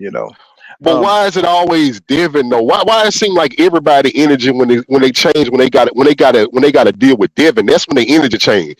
You got when Ryan Garcia was fighting Tank Davis. Ryan always been goofy and I ain't gonna like he entertaining though, but he always been goofy. But when he wanted to fight Devin Haney, that nigga turned into an Illuminati demon hunter. Only with Devin Haney, this nigga a demon hunter now. He catch demons. what you talking about, Matisse? No, I'm talking about Ryan Garcia. When he fought Oh, Tank Davis, he was just normal goofy. But when he fought Devin Haney, that nigga turned into the exorcist. He trying to stop every Satanist in the world. He know about the Illuminati. That nigga told us he know what Tupac is. This nigga just told us he was transgender. And that's only because he fighting Devin Haney. well, I mean, you can't. You got to improve on your goofy, man. You know what I'm saying? If you're goofy first, you know what I'm saying? You got to improve on your goofy, man. I mean, that transgender thing kind of took me for a loop. I was kind of like, what? Did he really say that? You know what I'm saying? He already act a little, a little too vain for me, but like I don't even want to start that shit because you already know goddamn 2 cents in the building. But but But but it's the embarrassment, Paul. I just want to get this off. No, people don't understand. You always when you talking to casuals, people always be like, well, nobody's scared of Devin because he ain't got no power. But if you pay attention to boxers throughout history, bro, I haven't seen people be scared of the power punchers. Throughout history, I've always seen people be scared of the pure boxers. People don't want to get embarrassed, bro. Like people don't want to, everybody think because this guy hit hard and he can knock you out, that's what they're afraid of. What y'all don't realize is these are professional boxers. They not scared to get beat up and they not scared to get hurt. If they were scared to right. get knocked out, none of them would be boxers. That's one thing I can guarantee you. They are not scared to get hit hard, and they are not scared to get knocked out. But they are scared to get embarrassed in front of the whole world for 12 rounds. That's something they all fear. Nobody wants to get in the ring and be made to look like an amateur. Nobody. I think some of those boxers they just don't want to fight that style. Nobody wants to fight Shakur Stevenson style because it's like fighting a rabbit. You know what I'm saying? It's like the energy that so you have to go against that certain style, and you're going to have to be all over the ring. You're going to have to try to figure them out. You're going to have to defend yourself against that speed he got. You know what I'm saying? The foot speed. You know what I'm saying? That's just a bad. People don't want to fight that shit, man. I could see Pitbull Cruz. He don't want to fight that kind of style. Matias. You don't want to fight that style. He wants somebody. They want somebody who's going to come to them. You see what I'm saying? So if you have a choice of fighting somebody who's going to come to you and engage, or fight somebody who's going to just box you from the outside, who are they going to choose? You know what I'm saying? Just common sense. You know what I'm saying? You're not going to choose a boxer who can just beat you from the outside with his feet. You know what I'm saying? So that's the problem with that style, is that a lot of guys don't want to face it. Mm-hmm. I got you, but on the flip side, right? Like I see what you're saying. If you a power puncher, somebody who more flat footed, and you dominate on the inside, of course you wouldn't want to fight a pure boxer, right? Because that's your worst matchup. But on the flip side, a pure boxer, they worst matchup is actually, most people think, oh yeah, if this dude got power, he come forward, that's his worst matchup. Actually, it's not. A pure boxer prefers a flat footed fighter to fight. They worst matchup is another boxer. But with that being said, when Devin Haney fought Lomachenko, that wasn't an easy fight for him. Lomachenko not flat-footed at all.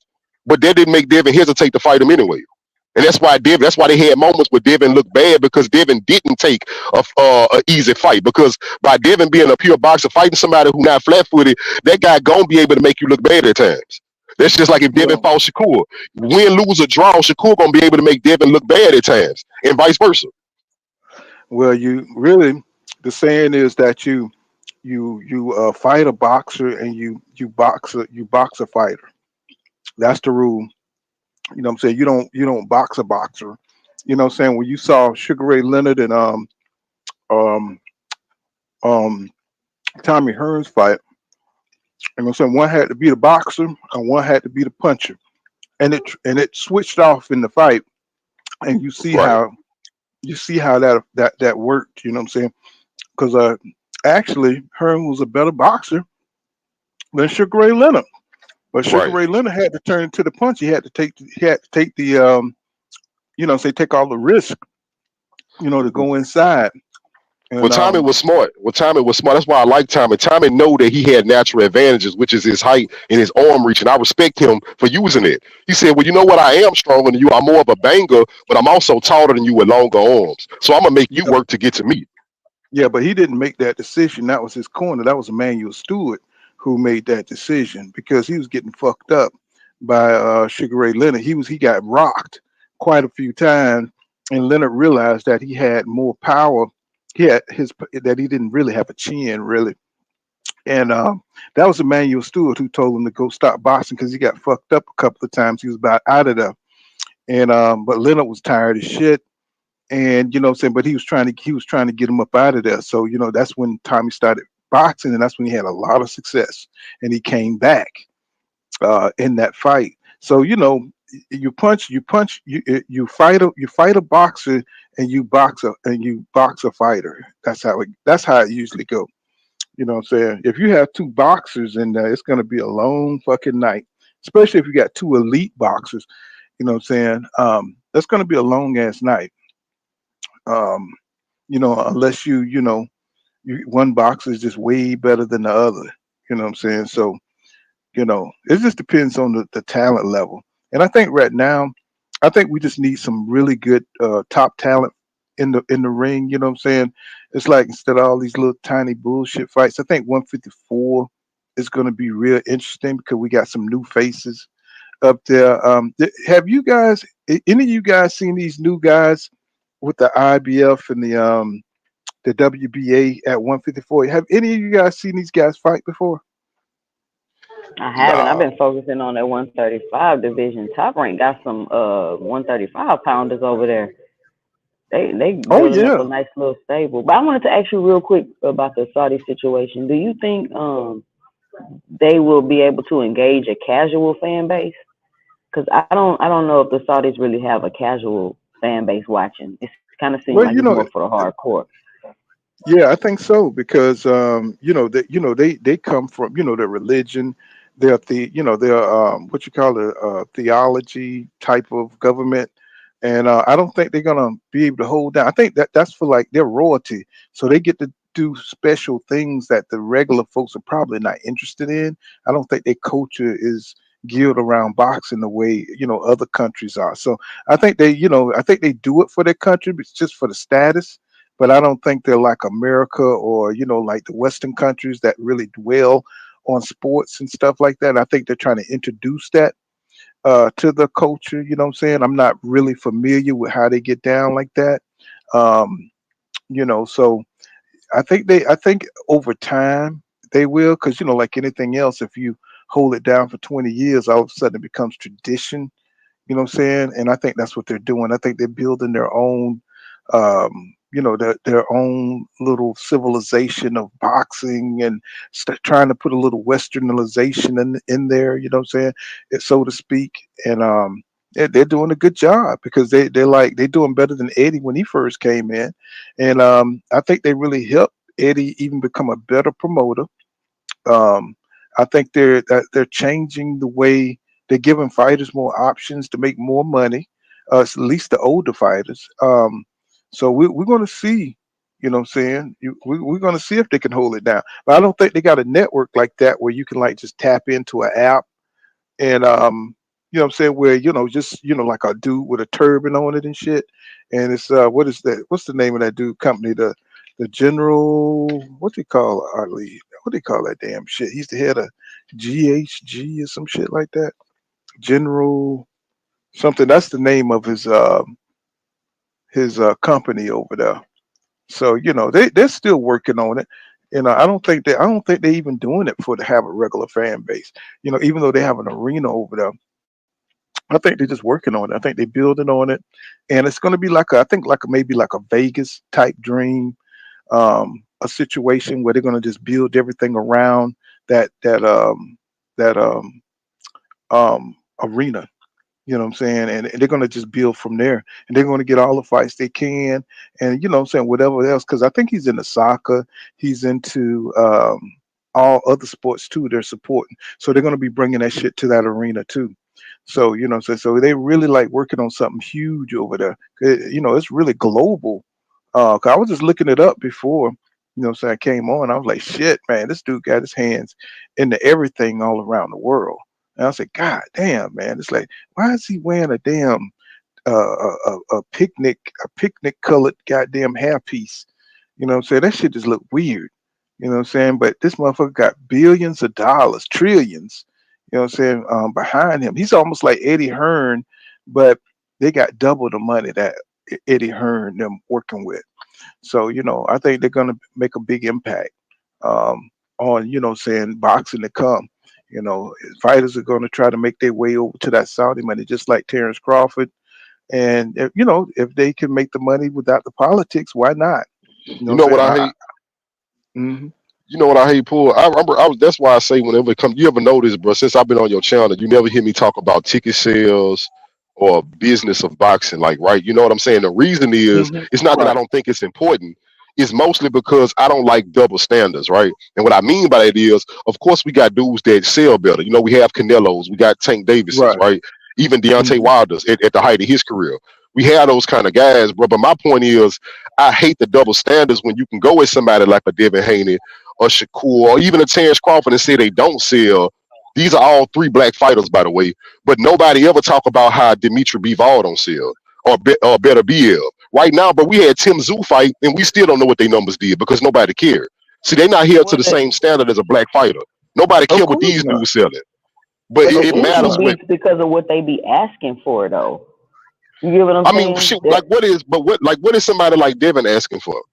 Devin known if he fighting somebody that he know the A side, he known to go in there and say whatever you give me, I'll take it to beat you up.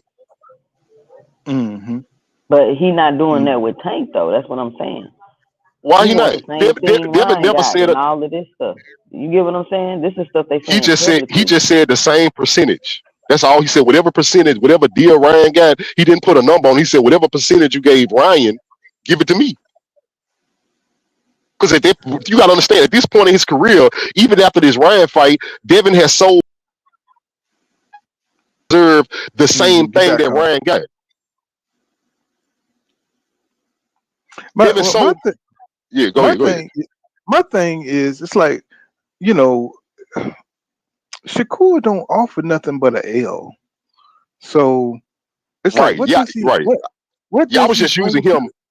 Yeah, I Yeah, was I'm just not using like. him as somebody who, somebody who gets shitted on because they don't sell. But you're right, he don't sell. I So I mean, understand that. I I understand that mean, part about him asking for too much. yeah. Don't just take what's offered and pull. Say if it's fake, he's gonna try to move the goalposts. And I think he should have took that deal because that was a way for Dev to be out to get out of to get out of the situation. He should have just took the deal. Devin did it. He had to take less money and make his way. So I just don't understand. It's like these guys that they're trying to they want too much too soon. You're not offering this man nothing but a L. At 135, that's a sure L for Devin at that time, especially with Tank. Tank would knock your ass out. If you're not feeling 100%, I don't think Dev. I just think he was done. So I don't understand what all this arguing about. The man wasn't going to be able to make it. He really stayed there too long to fight Lomachenko. We saw he barely made it out of that fight.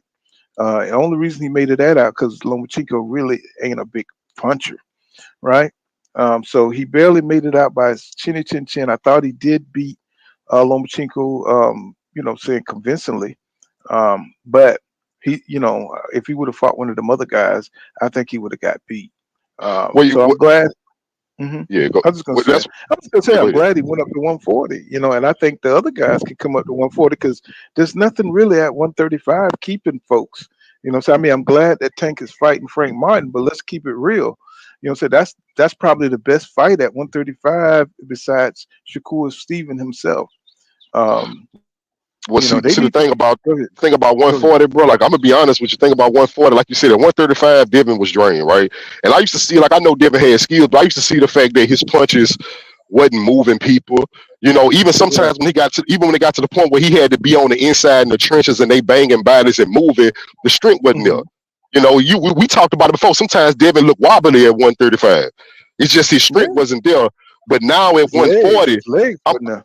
yeah, right. But honestly, at 140, bro, I don't see a lot of people. I think the heavier Devin get, even if he go to 147, bro, the better he gonna get. Because the one thing he was lacking was pop. And the heavier he get, the more pop he gonna have. I don't Yeah. think a lot of people can beat Devin. The heavier he get. Well, I mean, they say he eating that bacon and he getting all the way to 165. So I mean, that boy's got he got a pot belly. He getting heavy, boy. Every time he eat a bowl of rice, he in another weight class. So, he gonna have to do something to stay at 140 and to make these fights. I don't Yeah, I know want to why see. is I he want to see him go for undisputed again. I really do. Like, why I'm excited about that. Cause go ahead, my bad. Go ahead. why is he growing so damn fast? You know what I'm saying? It's like this nigga got a tapeworm in him or something. I just think he was shrinking. You know what I'm saying? I do believe that people talk about weight bullet this and weight bullet that, but I mean, I do acknowledge that I think Devin is just naturally 140 to 147. I think he can make that easy.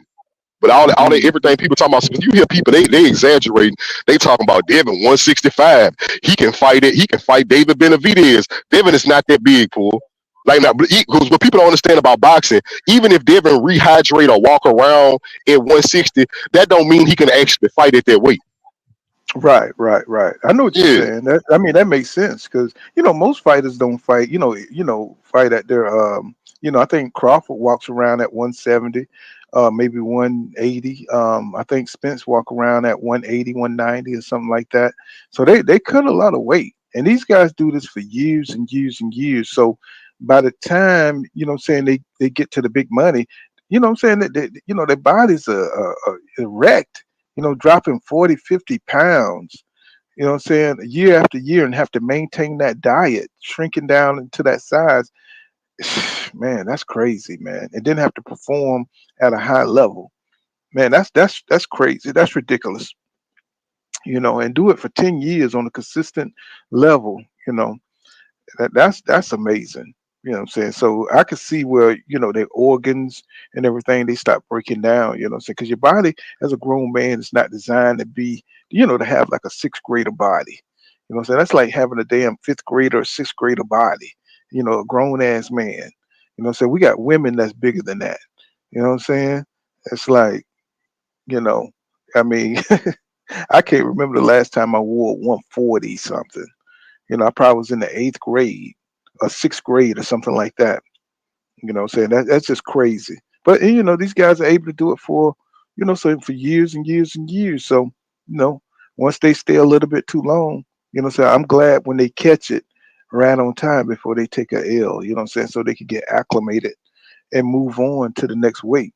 And I want to see all fighters make those moves real smooth and make them correctly, because I don't want to see nobody take a loss because they didn't eat right, or they didn't have the right nutrition, or they didn't fight what they're supposed to do. I think Regis was like the perfect fight for Dev, man.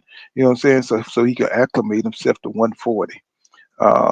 You know what I'm saying? So I think he's gonna have a really good chance to like really dominate Ryan. I don't think he's gonna knock him out though. I mean, but I do think he's gonna dominate him. I think he's gonna really discourage Ryan. We know Ryan will quit too on your ass too. So you don't see a TKO? You can't see a TKO? Well, maybe it just depends. It just depends on if Dev is that fucking sharp. If he go out there super sharp, so he could get a TKO, but he's gonna have to push for that shit, man. He's gonna have to really push for that shit to beat Ryan ass, because Ryan got pride too. He's already done had his ass kicked by Tank. Devin wants that. He wants that TKO because he's competing with Tank. You know what I'm saying? So he wants to outdo what Tank did. So that's gonna be interesting. Once you're looking for a knockout, usually your ass get knocked out. So he's got that kind of Murphy law working against him. So it's See, gonna be. I'm Mhm. just a different type of dude, bro. Like I understand everybody love knockouts, bro. I'm actually more impressed by destructions. If you fighting somebody, even if you don't knock them out, I'm more impressed by the dude that go in there from the first round to the last round and it was never competitive. Like what Devin did to Regis is more impressive than any knockout I seen Tank get. Because every knockout I seen Tank get, his opponent had success against him throughout that fight. That's just me. Yeah, but did they have success, or was they just being set up? I Right. think it was success. Shit, it was success. If they was landing punches and they had their moments, that was a fight. That was a fight that they was in the whole time until they wasn't in it. If you Yeah, got but do whooped from you? if you got whooped from the first round to the But last round, you was never in that fight and you never stood a chance. but this you hear what she's saying? Like, it shows your ring IQ. You know what I'm saying? If you can get somebody to follow you and you setting traps, you see what I'm saying? That's part of boxing too. You know what I'm saying? To act like, what I'm saying, this guy is doing better than, what I'm saying, he really is. You know what I'm saying? So you're trying to trick him into a position for your setup. And that's what Tank does so well. You know what I'm saying? He's able to get you comfortable into, Well, falling into a pattern. who Tank fought with good IQ? How you rate No, Tank no, no, no, IQ no, as no. top level if he never fought a top level IQ fighter? For all what Tank was doing was just basic shit because he was fighting basic IQ people. But Well, what you I'm could argue saying is, Lomachenko is the only high IQ fighter Devin really fought. I mean, but he did it. but what I'm saying is, look how Tank his fight prowess works. So he's gonna do that against anybody. Saying the way his mind works, the way he set up his Nah, I punches. don't believe that. Nah, that's something I don't believe. You're not gonna do that. Like the way he set people up, you're not gonna set Shakur or Devin up like that because they're not about to follow you. No, but what I'm saying is he's gonna figure his mind is he's not just a one-dimensional fighter. He's just don't depend on traps. He depends on he's a versatile dude. So if he do fight them, he's going to try to figure out what works. That's what makes him so good. You know what I'm saying? But And he got the power. he Hmm. already said he already gave away what he gonna do when he fight them. He said they asked him, "Are you gonna fight them the same way you fight everybody else?" Tank said no. He said, "I'm gonna have to go after them guys," which that let me know that he not stupid. He know they not gonna follow him. He know he's shorter than them with shorter arms. He gonna have to go after Devin and Shakur. Oh, He know this. he gonna have to walk them down like he did Marius Barrios. He's definitely going. What's going on, Grease with Fire? What's going on, Mike Rhythm? What's happening, y'all? Julian Rombly. What's happening, bro? So yeah, he's gonna have to walk their ass down like he did Marius Barrios. Um, you know Well, what I'm that's why saying? I'm excited about the Frank Martin fight, bro. Because I can say this. I've been saying since I found out he was fighting Frank, I respect that fight. That's a good fight. You know what I'm saying? And it's gonna show me a lot. I'm gonna have something to really analyze. For the first time ever, I feel like Tank gonna be in the ring with somebody with an IQ close to his. That's what I Yeah, think. yeah. I think that's gonna be a hell. I think that's probably be fight of the year.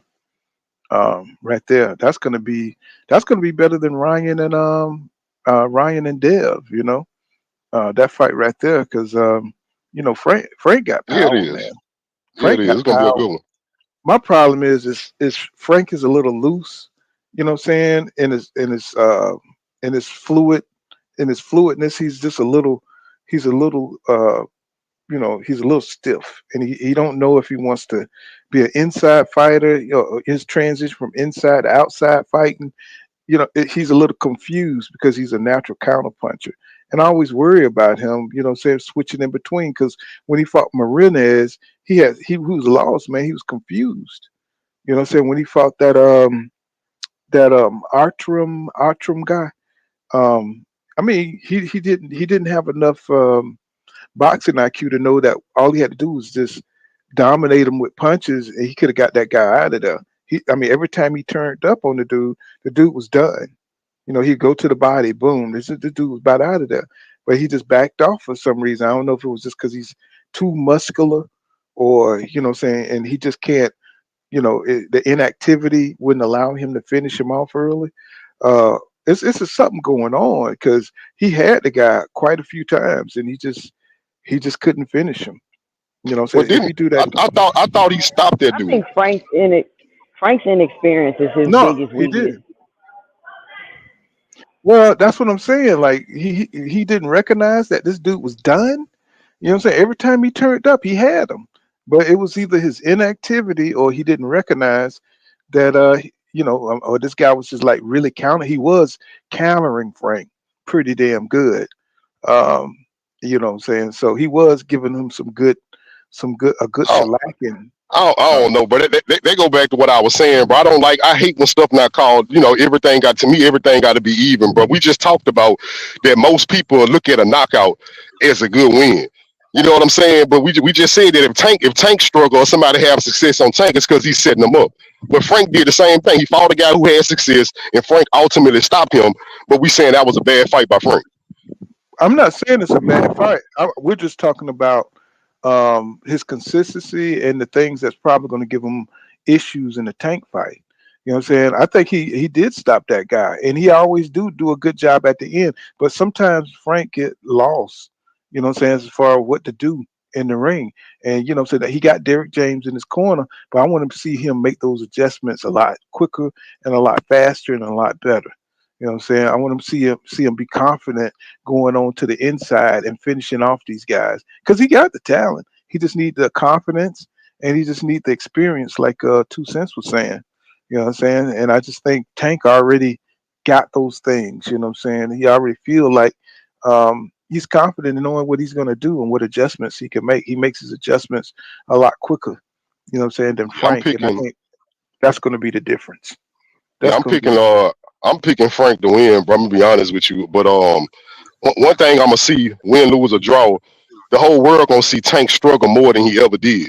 Now the thing about it is nobody gonna call the shit for what they see it as. Nobody gonna sit up there and mention that. What happened?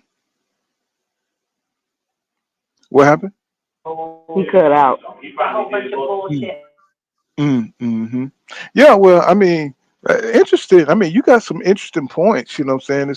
It's kind of weird and Rainmanish, but you got some good points. But I mean, I still think that Frank, like Tucson said, I just think it's going to be the experience. That's going to be the problem for him. But then where do Tank goes if he beat Frank Martin? Where is he going to go from there? Is he going to go straight to Shakur? That's the only fight anybody want to see Tank really do after that, unless I think he need to move. I think they all need to move up to 140. There's nothing left down there except for getting uh some bullshit accolades. Getting some bullshit belts. Tank already got a bullshit belt. Nobody wants. He don't even want the damn belt he got. So why not just move up to 140, man? I think that whole division will be banging on a whole nother level. What do you think, Two Cent? Who move up to 140? Tank. All of them. Shakur, Tank. I mean, do you think there's anything left at 135?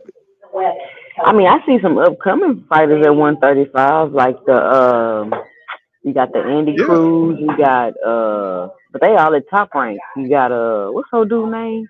Abdullah You talking? Mason. Uh You huh. got Shoe, and So I mean, it's yeah, coming along. but But the thing with yeah, Tank, but the do thing you with want 140, the thing with to? 140 is I feel like that's like a pass through division, right? You people don't be there long. Right, right. So and then But Tank is right, a small but guy. right now it's hot. I mean, look at all the That's hot. competition. That's what you want. You want guys that you can fight at 135. I mean, do Tank want to stick around for Shoe and all these guys to get better and Abdullah Mason when he's not going to get credit for beating none of them? You know what I'm saying? Because they up and coming. Um, I don't. I mean, is he going to get big money for those guys? You know what I'm saying? I think he should go on up there and even take his hand at fighting like a Mario's Boreos. You know what I'm saying? Up there at 147. What I'm saying, some of them guys up there take a Cody Crawley, knock their ass on off. And you know what I'm saying, and go between 147 and 140. I think that's where the money at. You know. I mean, I don't know who else. I mean, they can like manufacture maybe a few more opponents for him down at 135, but by then he'll be 32, 33. Why wait that long, man? You know what I'm saying? Go ahead and go for it. Go up there and fight where the boys at. You got so many people that'll be exciting for him to fight. Imagine a Tank Matisse fight. You know what I'm saying? Imagine a Tank Pitbull Cruz fight up there. I want to see that. I want to see him fight Pitbull again because I just think Pitbull is so dedicated. I think Now you Tank. I want want to to see see. the Pitbull rematch? Oh, I wanted to see it the first time. I mean, 'cause I Did thought you? Tank. Yeah, because I thought Tank was going to get ready to knock him out. I didn't think Tank got him good enough. So I want to see Tank knock him out because he's so hard. He got such good defense. 2 cents. I was kind of, how you feel frustrated. You know what I'm saying? When he hurt his hand, I was frustrated because it looked like Tank was starting to unleash that power. He was starting to fuck Pitbull up. And then, that when he hurt his hand, it just kind of let him off the hook. So I wanted to see that second fight because people was saying that Pitbull beat Tank, and that was pissing me off. I was like, man, it was kind of like Mayweather when he fought Castile. You know what I'm saying? That people were saying Castile beat Mayweather, and that shit pissed me off. I was like, come on, man, they need to run that shit back. So Tank can make a statement and go ahead and knock his ass out. You know what I'm saying? And Pitbull fought. He fought really well in that fight.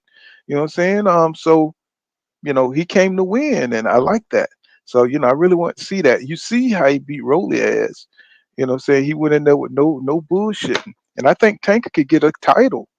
I think Tank could get a title at 140 if he could get that Pitbull Cruz fight. And I think they would fight him. That would be his way into 140 by beating Pitbull Cruz. And of course, they want that big money with Tank.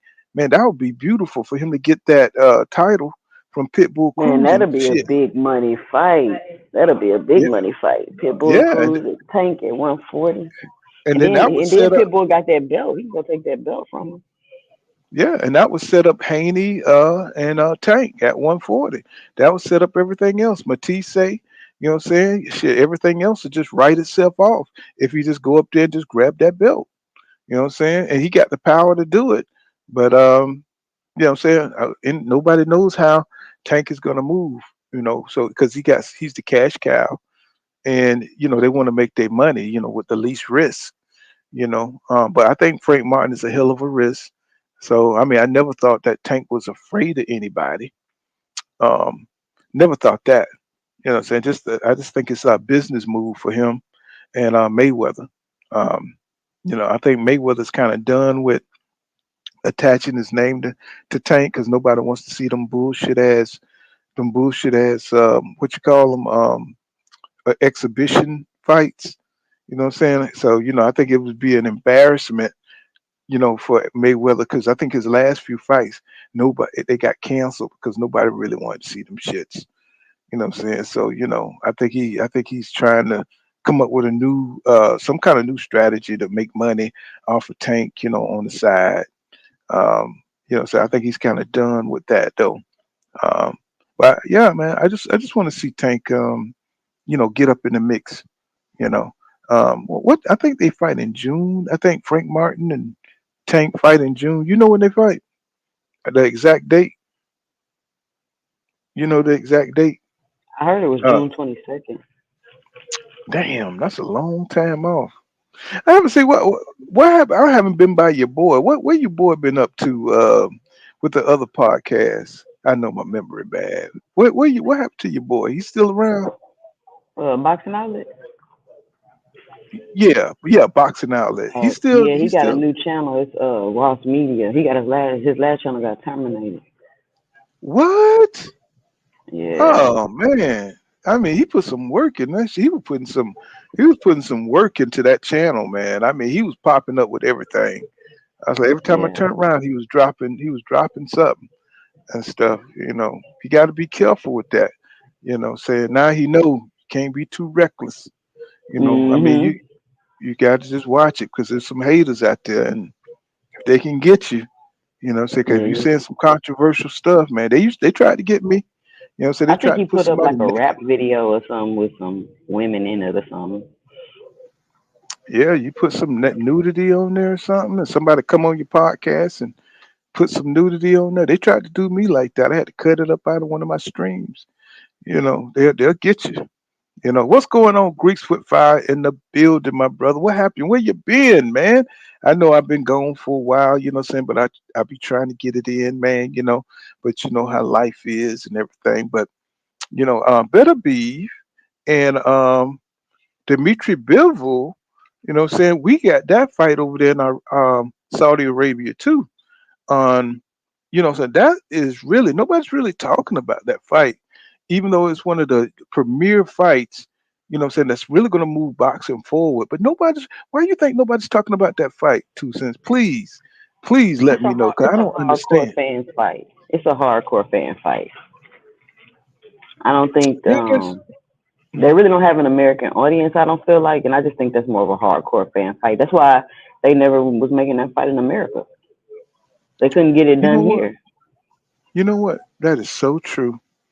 Just because we understand how important that fight is for the light heavyweight division. That don't mean because right now the damn cruiserweight got good people in it too. I was watching this dude, 2 cents. This dude named Obertaja Obertaja fight Opataya. Ellis Obakaya Obakaya. Yeah, Opataya. I was watching Ja Obakaya. He was fighting Ellis Zaro. Oh my God, that motherfucker hit him with a left hook, and he's got this movement. What I'm saying, like he's on his toes, and I love the energy of this guy. I watched him fight Jordan Thompson.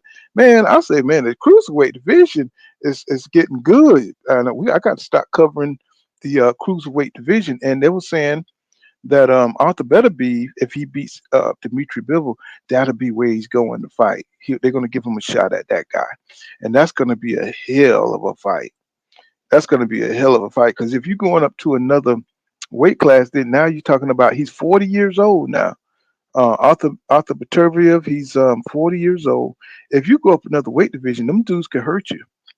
You know what I'm You saying? know, Not not that every. I think Jared Anderson should go to Bridgerweight or Cruiserweight.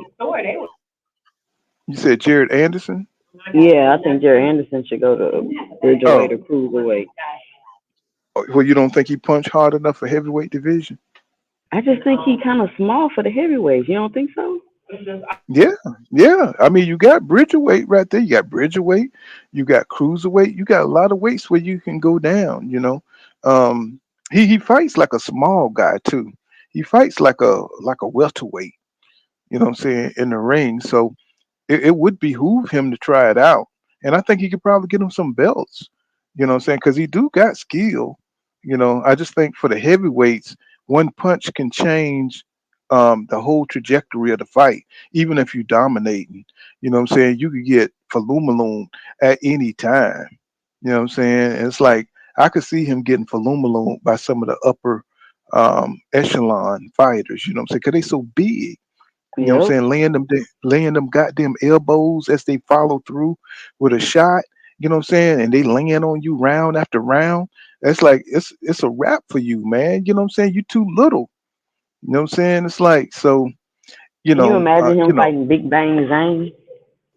Hell no. So them dudes are huge. You know what I'm saying? So you don't even have to be that good. All you have to do is be as girthy, like Tyson Fury, and fall over on you and shit. You'll get tired in a couple of rounds. You'll be just like they had Wilder. Wilder. That's why he was so exhausted. You know what I'm saying? Because them dudes are so big, man, so beefy. It's a secret dance move. What's going on? Secret dance move. He said. He says undercard. I was gonna look up. Did you get to see who's on the undercard of Bivol and Petervia? Did you see who on the undercard? Let me see. Yeah, they say it's a real good undercard. They say I heard people saying it's the best card this year. It's gonna be the best card this year. Really? Let me Yeah. see. Better. Let me see. Arthur Better Beef. Let me see. Let me look it up. Arthur Better Beef versus Bivol undercard. Let's see who's on the undercard. Because that Canelo undercard is good. It's impressive. Um, that shit is better than the damn main event. With The with, only with, people with disappointing with undercards is Oscar. You know, only one mhm. not trying to get no good undercard with this Devin Ryan fight. Oh, so wait a minute. You mean tell me? Let me see. I'm looking for the undercard here. Okay, here it is. Let's see.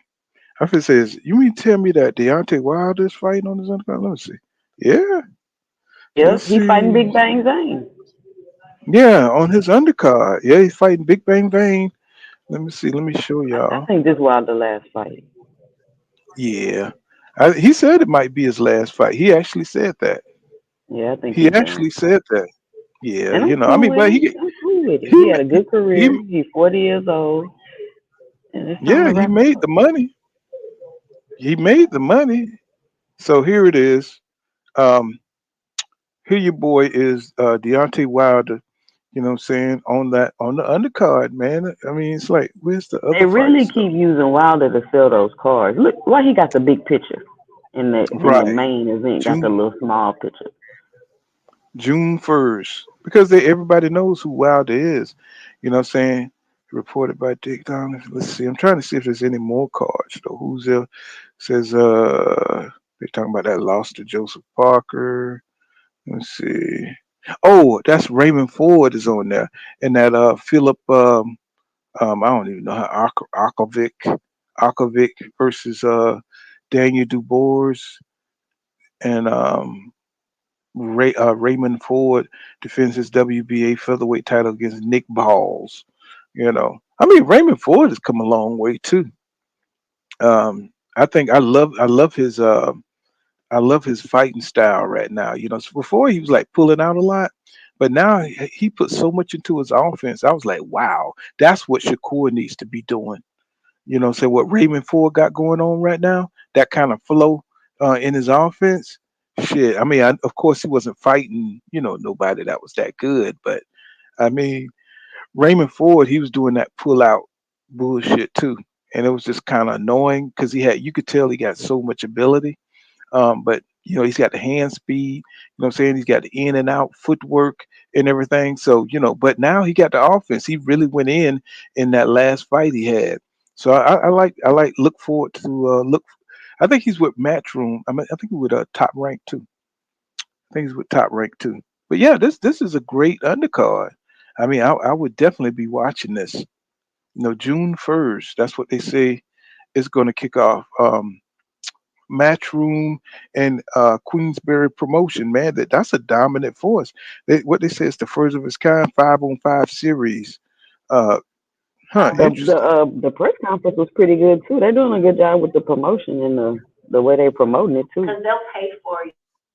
This is a Matchroom, so there's no more Mr. Nice Guy. This is a bad time to fight me, and I'm looking for the knockout. He said, I'm back to my old self. Man, don't be bullshitting, Wilder. You know what I'm saying? It's like, we need you back in first gear, bro. You know what I'm saying? Wilder 'Cause done. Wilder is done. I think he done. Damn. And not in a bad way. Not in a bad way. But he's 40 years old. He says He Du had Bois those tough versus fights. Herjavec. I think Du Bois be in some good battles, man, because he's not so dominant that he don't get knocked down. He's like a fat wobbly weebly, you know what I'm saying? Because he just his get balance bad. Mother get knocked down. Now he comes back now after he gets his ass up. Because didn't he beat Usyk? Don't you think he beat Usyk 2 cents? Du Bois when he fought Usyk Oh, and they called up. absolutely. Absolutely. Doesn't that kind of show you, that this shit is kind of bullshit? You know You what I'm know, saying? I How already boxing. know. You already know. I hmm already know. hmm It just That wouldn't. that's why It would have messed up the storyline. it would have fucked the algorithm up. It would have broke the fucking internet. It would have broke the internet. So Frank Warren and Eddie Hearn, man, they really doing this shit, man. It's like, wow, they putting on the fights. They giving they putting the work out there. You know what I'm saying? They the Home Depot where all the fighters are sitting in front of and they grabbing them. You know what I'm saying? They putting them in the wheelbarrows and they putting them to work. You know what Well, I I'm saying? like I how be it's like a versus thing. It's like this my boxing team against your mhm. boxing team. That's kind of the vibe they got. Yeah, it's almost like the UK Super Friends uniting. You know what I'm saying? But I mean, it's crazy. I'm like, wow, man, why it took them so long to get it together like this? Um, I'm just glad that say they're able to put some stuff together. Because what do you think going on with the PBC right now and Amazon Prime? What do you think going on? Because there's something not clicking at the PBC right now. Usually we get some bomb ass fights. Like last year, we got some bomb ass fights. What's going on? What you think going on with the PBC? They retooling, or they just trying to, like get down their strategy or how they're going to attack this year, or do you think financial issues are afoot? I think they just rebuilding, trying to get their network situation together. I mean, they're about to put on the Canelo fight. They're about to put on the Tank fight. I think it's just a rebuilding year for them. But the Tank fight is good, but we need to get those. We need to get those 154 fights going. I can't think of nobody at 160. Well, you got Jamal. Who I think who's Jamal supposed to fight next? I think Caleb, is it Caleb Plant? Who he's supposed to fight next? Um, is he? Yeah, I think Jamal he's and supposed to, Caleb. Caleb Plant. Yeah, I think he's supposed to fight Caleb Plant. That's a good Hmm. fight. That's a good fight. But Caleb Plant done lost a little bit of um, a lackluster. You know what I'm saying? Because took so many losses. I don't know. It's like have we gone away from the time where we have like really great fighters? You know what I'm saying? We just got all these kind of like mediocre fighters and stuff. Nobody who can like really win for a long time. You know what I'm You know how saying? Like sometimes it without be some. like a little dry area. You gotta wait for some upcoming fighters because all the good fighters about to be out the door. Like their time is past. It's like a gap, and that's why Yeah, Boots you. don't have a problem. Oh man. Hopefully, I don't think Terrence Crawford is going to fight him. Unless they're going to have to, like break the bank to get Crawford in the ring with that kid, because that kid is so good. I go back 2 cents and I watch that Roma Ville fight just on GP. You know what I'm saying? I just go back and watch that shit because it's really that good. You know what I'm saying? I love watching them banging out with Roma Ville. That fight is excellent, man. That's just to get pumped up, you know what I'm saying, to do my podcast or to do my live stream. I go back and watch that. I say, okay, this is why I do this. This is why I come here to talk shit and talk boxing to everybody, you know what I'm saying? Because of fights like this. And that kid need to get in that ring right away, you know what I'm saying, before he start, getting dull and getting disenchanted with the sport. And he need a good fight. I mean, Cody Crawley, I think he would have went in there and destroyed Cody Crawley, but he need a busy fight. He need to stay busy. He don't need to be out the ring for 6 months and 8 months and 10 months and 14 months like they be doing at the PBC. I think that's a problem that El Heyman got. He pays pretty good. He pays his fighters pretty good, but at the same time, they take too much time off. But You that's know what I'm on saying? them though. Al cannot make them fight. Yeah, that's true. But the name, the Premier Boxing Champions, is still the logo is still over. Is the banner that they fight under, right? Um, it's still if you don't want to fight, that's killing your reputation. You know what I'm Yep. saying? We need these fights. They got too much talent to be sitting on to be relaxing. You're You only got young you got once. Earl that don't do Mm-hmm. tune-ups. You got Keith Thurman that was turning down every fight that was offered to him. I don't know what Danny That's Garcia true. doing. Danny Garcia sitting around waiting on Laura. I That's mean, true. it's on these fighters. Like they don't want to Yeah, fight. and people are starting to call them punks. They start calling them punks. Premier boxing. You know, pro- you know. I mean, I don't understand. It's like I know they're getting paid pretty good, but man, if you representing, maybe they don't give a shit about saying the promotional company. You know what I mean? Like they just want to do them. Errol done made a nice little, probably 20 mil. I mean, I really don't know exactly how much he made, but he's probably made a pretty good chunk, probably more than that. If Ryan Garcia, I mean, I think they made like 700,000 off their pay per view, something like that. So if they made a pretty good chunk, probably on the back end of that. So from what I understand, Earl done been doing a lot of traveling, going a lot of places, but it's like their head is not in boxing right now. Um, I mean, where's Castano? I mean, Castano could be fighting Earl Smith Jr. Conwell has Is been he missing for two retired? years. I mean, I haven't seen him in a minute. Hey, what about Conwell? I looked him up the other day. I said I haven't seen shit on him. I mean, he's like at number one under the WBC contender wise, and it's like he haven't fought in 2 years. Haven't fought in 2 years. I'm like, what? Where you at, bro? It's like, what's going on? It's like, well, all these top fighters that could be in the ring or be making up cards. I just don't understand what's happening with boxing. You said divorce against Usyk. I think Usyk could beat well. He did get knocked down, or whatever. When he fought divorce. So what I'm saying, but that shit is so political when it comes to the heavyweight championship. You see what they did to Wilder. They waited the man out, till he got old, and we said that's what they were gonna do way back then. So 2018. Because he already started late, so they already knew AJ wanted to wait him out. I just hate pussy shit. What I'm saying, when it comes to the heavyweight division. What I'm saying? That's just pussy ass shit. What I'm saying? And, if you're gonna lose, you go in your prime. What I'm saying? A loss don't mean nothing. He says PBC needs some non pay-per-view cards on Amazon. I agree. I agree with that. And they need to be good fights too. At that, they need to be top of the line fights and some good action fights. It says Secret Dance Move says both PBC and Top Rank need to put on more, yeah, to keep their fights busy, especially, yeah. And they got so much talent. How can you sit on that much talent? How do you sit on that much talent and not put on the fights It's like Bob Arum is almost like he hate to put on a production because he don't want to spend no money.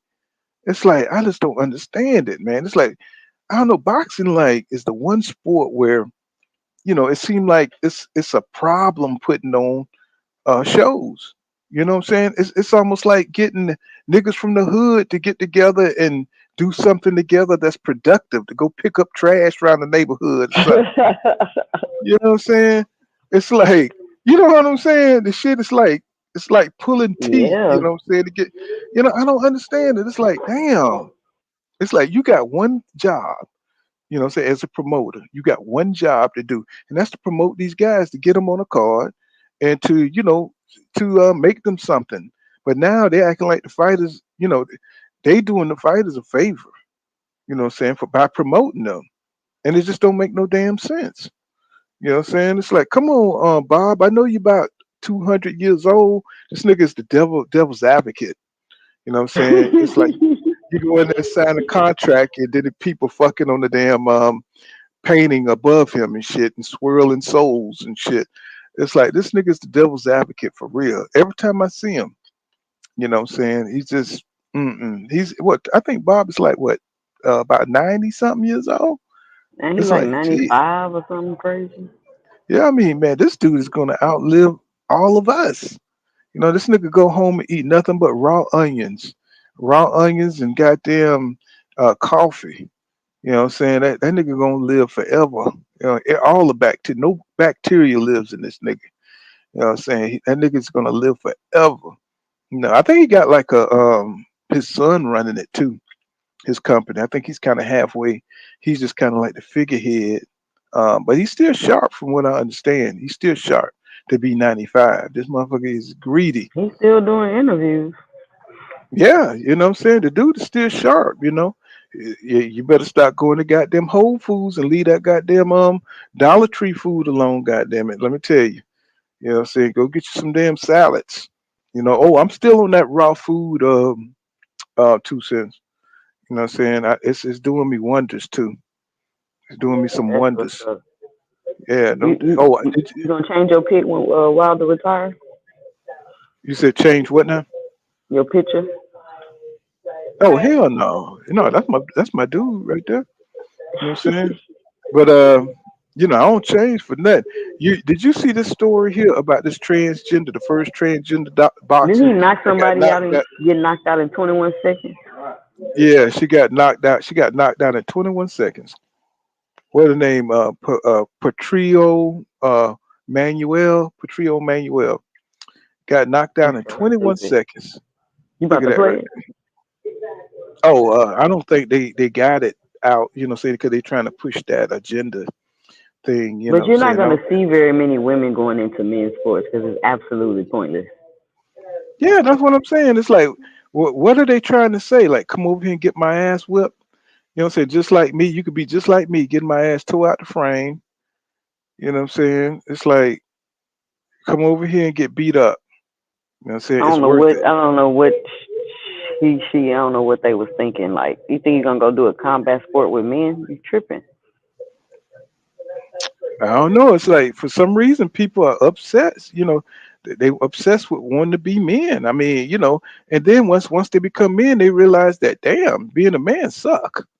You know what I'm saying? It's like because you got because you got all this expectation on you, and you don't have the out of being a female and being taken care of. So now you held responsible for every damn thing. That's just the way society was set up when we became born. You know what I'm saying? It ain't got nothing to do. It's just a natural selection of shit. So Man, I here can't she really tell that's a woman though. That's crazy. ain't that, but that's because since 2005 she's been on that shit. She's been How on you got that a whole beard? because she's since 2005, man, she's been doing the testosterone. Now they got pictures of her what she looked like before. Let me see. I think let me see. Did I get those pictures of what she looked like? But I can show you closer what she looked like before she started really transitioning. See, I think that's his girlfriend. That they kind of look like sisters or something, don't they? Yeah, they If do look that's his, related. yeah, they look. That's too close for comfort. Meg and Pat. That's Since crazy. one of the world-known art curator, she's been making me culturally relevant since. So that's must be his the significant other. I wonder Oh, if he gonna keep more box. your I little wonder if he brother. gonna try another boxing match or he done. Oh, you got they won. So he won against he won against somebody. He's 3-1, three and Really? one, and no, yeah, no knockouts, but he ain't got no knockouts. But somebody he lost to somebody. Like who was them niggas? Them She niggas, beat three dudes. yeah. I don't know how. You know, see that now? They look kind of like a female right there. Yeah, so I gotta look up the I gotta look up this person boxing because 3-1. yeah, three I and one. I mean, said, who? I guess you're not gonna stop. You're gonna keep going. Why wouldn't you? You've been winning. You just got Shit. caught. You just don't know how rough the shit get. The closer you get to the top, it's like she ain't gonna get nowhere near the top.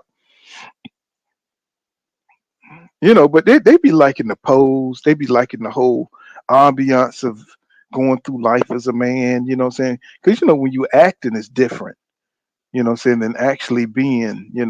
But I mean, once you have the change, it's like you kind of got to commit to the role. Being tough and thinking that you kind of get some kind of satisfaction by being a double minority. You know what I'm saying? Because you feel like you overcoming some shit. You know what I'm saying? That you're doing extra. You working extra hard. Look at that. I mean, motherfucker can fight now. I Motherfucker can see fight, it. but you doing double testosterone. You got like a little juice going through you. Right. Technically, you are juicing. Right.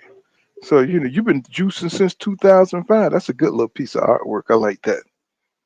Him, her. That's why I hate messing with these damn names, these pronouns. You know, make me seem like I'm ignorant. Say so you're a bias. Hell no. I'm saying I'm just old. Yeah, Hey, you that can kind of see. she win a couple more fights. They're gonna be trying to use her to market. Mm-hmm. Shit gonna have on every goddamn cup of soup getting her ass beat. Mm-mm. Yeah, I mean she's serious about this fight and shit. But them dudes, if you look at who she beating up, them dudes don't look like. Look at the love handles on this guy. Saying that she beating the frame out of. I mean, he don't look like his body's made of marshmallows. He look. You know what I'm saying? He ain't beating nobody significant. Dude look like he got titties and what I'm saying. He don't look like he worth of nothing. Still But though, still they shouldn't be losing. yeah, I mean he must be fighting like motherfuckers that's 50 years old still trying to fight. Fucking 50 and 60. But just like that old dude that fought Rolly and shit, that dude, motherfucker still be banging, boy, at them old ages, boy. You know what I'm saying? Boy, still knock your ass up out of here. But I think she's just doing it more for clout. Want to be a trailblazer. 37 years old. This is crazy. The world is coming to a. I don't know what the world is coming to. You know, I have no idea. But I am looking forward to that better beat that of Baturviev. I'm looking forward to that fight. Man, I think that's just icing on the cake. Cake. What do you think? What fight do you think is more important this year? The Tank Frank Martin fight, the Baturviev versus Dimitri Bivol, or the Devin versus Ryan Garcia? Which one is the bigger fight in your opinion? Yeah. It depends. The hardcores is gonna be the Bivol fight. Everybody else is gonna be the Tank fight. But the Devin and Ryan fight is pretty big too, based off, determining if Devin bought that life. Mm-hmm. Mm-hmm. You know what I'm saying? Just put a number in the chat if you're okay. You know what I'm saying? Just put a one or two. You know what I'm saying? A one if you're okay, and a two if you know what I'm saying you need some help or whatever. You can we'll send an emergency or something. You know what I'm saying? God damn. You know what I'm You saying? think Yeah, but Alicia and Clarissa gonna ever fight? Because Mr. Powell. um, I mean, they look like they really trying to promote that fight because every way she go, they go together. So you know that fight must be in the making or something because they really trying to push that fight. That fight might probably get made because they're arguing all over the damn world. You know, what I'm saying every time it look like a damn hood fight. It look like two chicks in front of Dollar Tree going at it. You know what I'm saying? You know what I'm saying? It's like I think don't it that seem like that? I think this is what I think. You know how I do. I think that Bill might have told Alicia to attach herself to Clarissa, but Clarissa don't play like that. So she's not gonna let you plow chase off her name and not check you when she see you. Because if you think about it, that fight really don't make sense. Clarissa's way Did you too big. did you see Clarissa rap song? Oh yeah, her diss track. You know she got Her bars. You know diss that she track. got bars, fool. Man, I forgot what she said. Something about she tested positive. I forgot Oh, how she she ain't dropped dropping that in. 30 for the drop dirty. Yeah, I was like, oh God, man, that shit was hard, bro. I was just like, wow. I was like, the quote did not do that, and then she had on her little tights on, and um, I was I like, man, think look it'll at do it. Yeah, it Carissa. might do numbers, but the fight don't make no sense. Like the fight don't make no sense. Alicia Baumgartner would get destroyed in that fight. She's You think so? small. She ain't got no gas tank. She Really? not gonna She have do the when same she pop on her punches. she She ain't got the juicing. same skill. That's why she Mm, say she ain't dropping the 30. Cause she popped mm. dirty. Man, that shit had me rolling, bro. I'm trying to see if you can hear it, man. I was like, oh man, we can't put this music on here, can I played her one of her videos on my live and it copyrighted me, but I didn't get no strike or nothing because I guess it was allowed. Like 14-0, my record undefeated. Savannah had a 02, so I had to delete it. Yeah, go. we? Wow. I mean, this girl here is wild as hell, man. She is wild as hell. Think you can take me I'm off not of my letting it throne? go. It don't matter if we settle it, pay-per-view or the zone. You gon' Man, look how she acting and Hey, stuff. So she got it. She got the attitude, and she got the quote chain. And what is that? What is that? A Rolls Rose. Royce? Look at all them belts she got. She's decorated. She most decorated. She is so wide open, man. She just too wide open. You know, her confidence is just on a whole nother level. Look at them belts. You know, the quote. You know, for real, for real. Dang, I didn't hear the bar. That part. yeah, Guo. 2 gold medals, was barely 17. Yeah, Guo. 3 times undisputed, I'm on the scene. Yeah, Guo. Won me at SB, had everybody seated. Yeah, Guo. 13 times world champ, they heated. Yeah. I'm loving this, man. You know, she is like too much, man, for that woman's division. They don't know what the hell to do with her, man. They I just don't see don't know. nobody beating her. I really don't. Say what now? I don't see nobody beating her. That girl that just fought Franchise Cruz, they was talking about how she was a monster and all that, and how she could beat Clarissa, but she couldn't even beat Franchise. Okay. I can't Well, think of her name. well, it Green, ain't I nobody. think. They're not. I mean, nobody's got. You see, what's her name? Serena, and that girl Katie. They fighting again. They think they rematching again. So it's Who? like it's only Katie. What's her name? Katie, and then Katie Taylor. Serena, Amanda. Yeah, They Katie fighting Taylor again? and Amanda Serena. Yeah, I think they rematching. Yep. Savannah had a 02, so I had to delete it. Yeah, Guo. Think you can take me off of my throne? It don't matter if we settle it, pay-per-view or the zone. You gon' What the hell is she I doing? think you. I think you missed it. I mean, I don't think it's on this part, on this video. What you Uh, say the what I look like okay, dropping I the ain't gonna field. risk no more strikes. I ain't gonna risk no more strikes. I want to hear that. I did want to hear that, man, but I want to risk no more strikes. You know what I'm saying? He says, both PBC and Top Rank need to put on. Oh, okay, I read that. You know what I'm saying? So I don't know, man. It's like people are disenchanted with boxing right now. It's not. We need more exciting. We need some good fights. And I think with Frank Martin and Tank, I think that's going to be a solid one.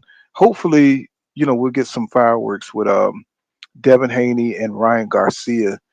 So hopefully we'll get some big fireworks with that fight. But that could go either way because they're already talking about how the sales are not doing that well for that fight. Um, I mean, is that a hardcore boxing fan fight too? For which You know what I'm fight? saying? For Ryan and Devin. You know what I'm saying? They're saying that the ticket sales, they're not they're Um, not there. it's Oscar fault. The fight was promoted so badly. It's Mm. Oscar fault. He didn't do a good job promoting the fight. The tickets was too high when they first came out. We just found out the undercard like last week. It just seems like a hustle. So Somebody it's was like telling me they didn't have no, they just putting billboards up in New York, and it's, you know what I'm saying? It was just a bad promotion. Like if you look at the way they promoted that Tank and Ryan fight, they did a much mm, better job. They was all on TikTok promoting it, social media promoting it. They said they promoted it a new way than they normally promote because of the social media. They didn't do none of that with this fight. They didn't do any. If anything, Ryan done the best job of selling the fight, regardless of if you agree with his antics or not. We've been talking about the fight the whole time because of Ryan. Now we've been saying he might not make it, but we've been talking about it.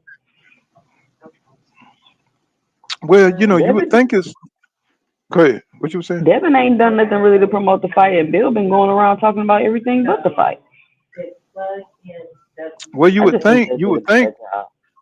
you would think this is their first rodeo. You know what I'm saying? The way they're treating it because it just don't make sense to mispromote a fight at this stage. You know what I'm saying? It just don't Y'all, I'm with my pound for pound number one. Let's get it. Two-time undisputed champ. Two times. One, two time, two times. My God, crazy. Great job. Y'all, I'm with my pound for pound number one. Let's get it. Two-time undisputed champ. Two times. One, two-time, two times. My God, crazy. Great do job. you see what they saying on here? Talking about The comment, Carissa, yeah. Tell me some of Carissa, you dope, but you owe Thurman an apology, man. People taking that shit so seriously. why they won't let that go, man? Good Lord, she just talking crap. They really mad at her for that. Yeah, they really are. I didn't want her image to go down. You know what I'm saying? That's what I worried about. 'Cause I know how people take that kind of shit. But now that because when she got knocked down by that guy, her sparring partner, now people's cheering that shit on, and that was just kind of ugly. I said, look how fast people turn on you. And wish for your downfall. Because that's a man. That's still a man. You know what I'm saying? And yeah, yes, you got a right to be arrogant if you're the best at what you do in the world. So you got to think you umro numero out of everybody in the world, you the best. So, there's gonna be a little hubris, what I'm saying, behind, what you say and what you do, especially when you're young like her. So you know what I'm saying? So not just to make excuses, but that's true. It just is what it is. He says that Thurman actually didn't look too bad after the knockdown. At least he didn't look like a B. But a lot of people talking about Thurman. Says if Spence won, she would have been over there. You know what I'm saying? I see Hustler Holmes then hit it. I mean, she What I'm friends with saying? both of them. What you mean she would have been over there? I mean, she support all black fighters, man. I seen them. I seen she was. What fight was that? Where she was going for the black guy, and it's like people were pissed. The people were pissed with her and stuff. She was broadcasting with them. Like two fights. What was that last weekend? I forgot who that was. She was like she couldn't help it. I mean, she was going for the black guy, and it was like, are you going for? Are you rooting with him, it's like you're supposed to be neutral. And she's like, I can't help it. As biased as Tim Bradley peanut head ass is. I don't fight. I ain't lying. She hood as I don't hell. wrestle. I beat bitches up. I don't fight. She hood as hell.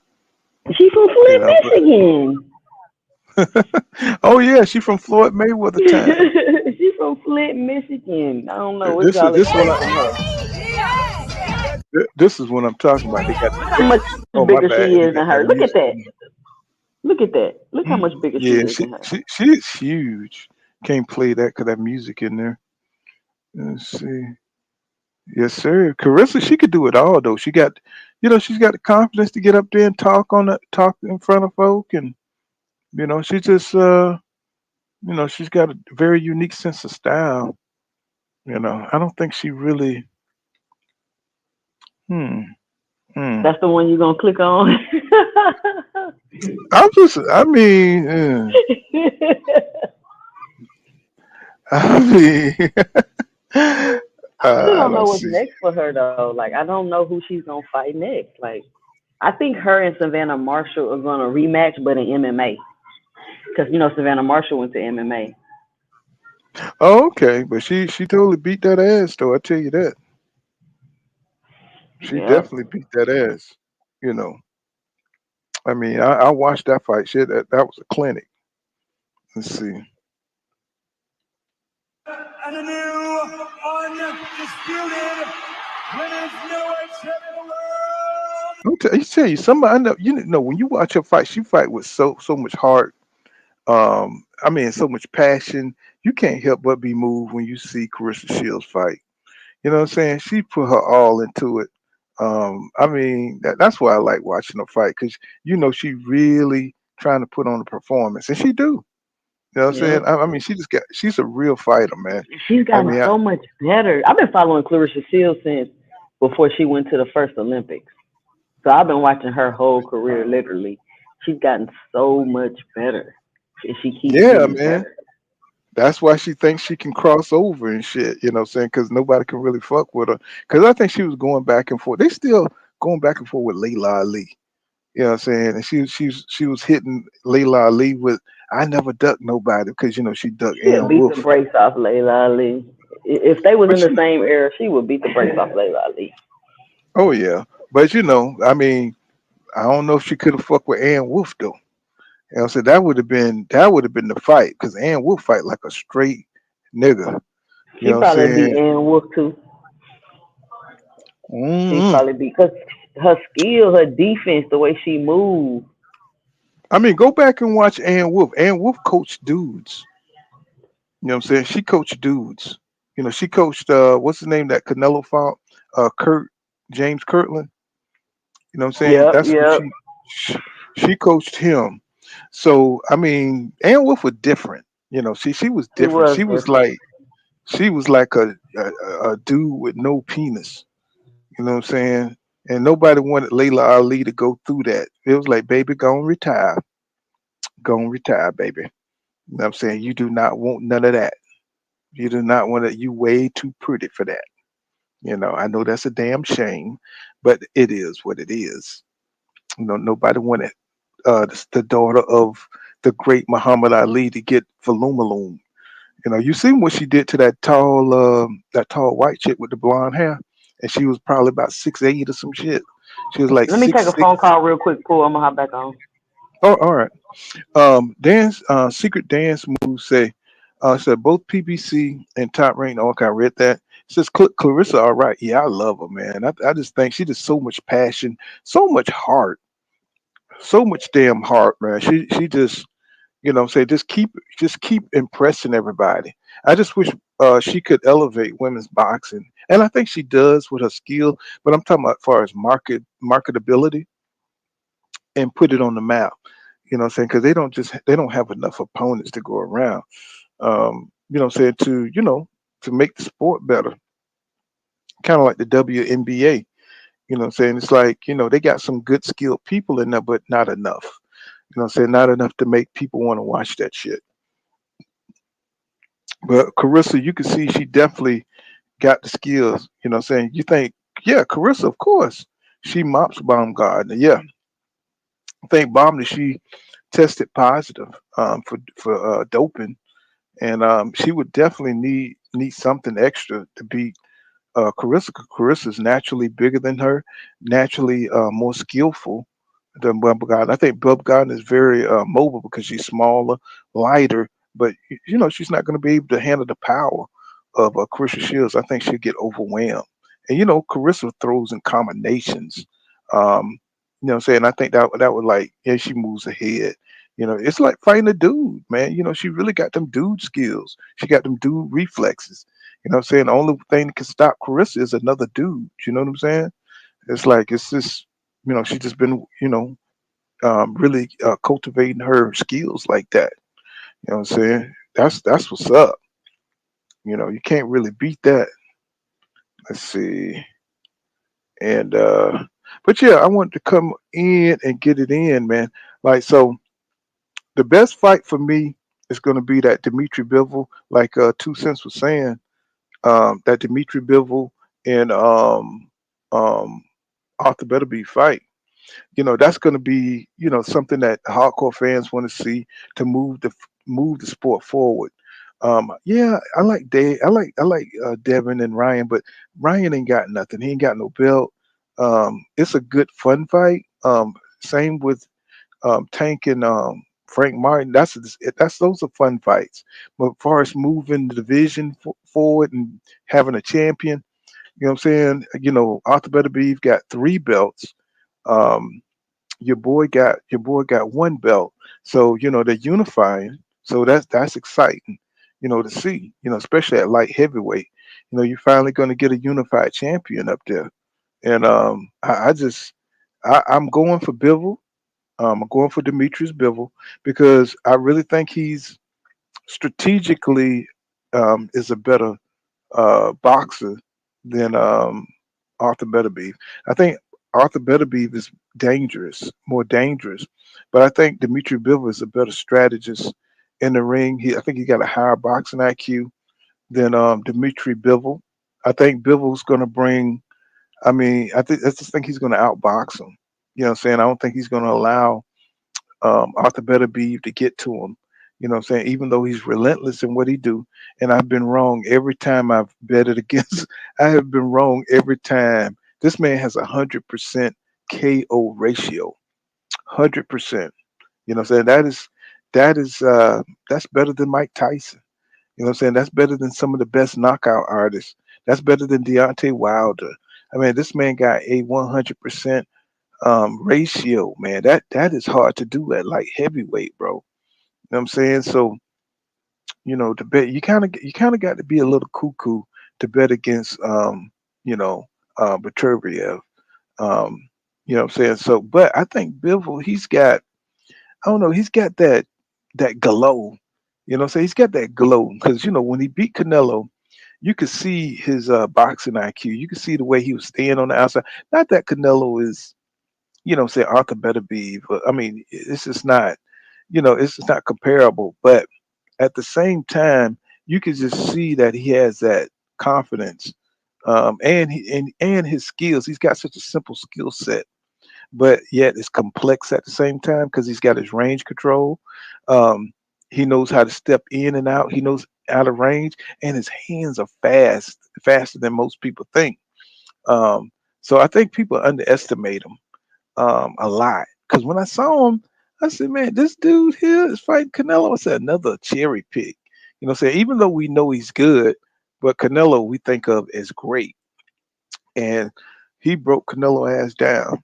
Saying? Because it was not a burnt out crusher or a crusher trying to throw the fight. This was somebody who really wanted to keep the title, and he went out there and he spanked Canelo, and he humbled Canelo to the point where Canelo wouldn't even offer the rematch. Saying 168 because he knew what time it was, and this was kind of like the decline, I would say, of Canelo, where actually it was before that, but this really showed you what Canelo was all about.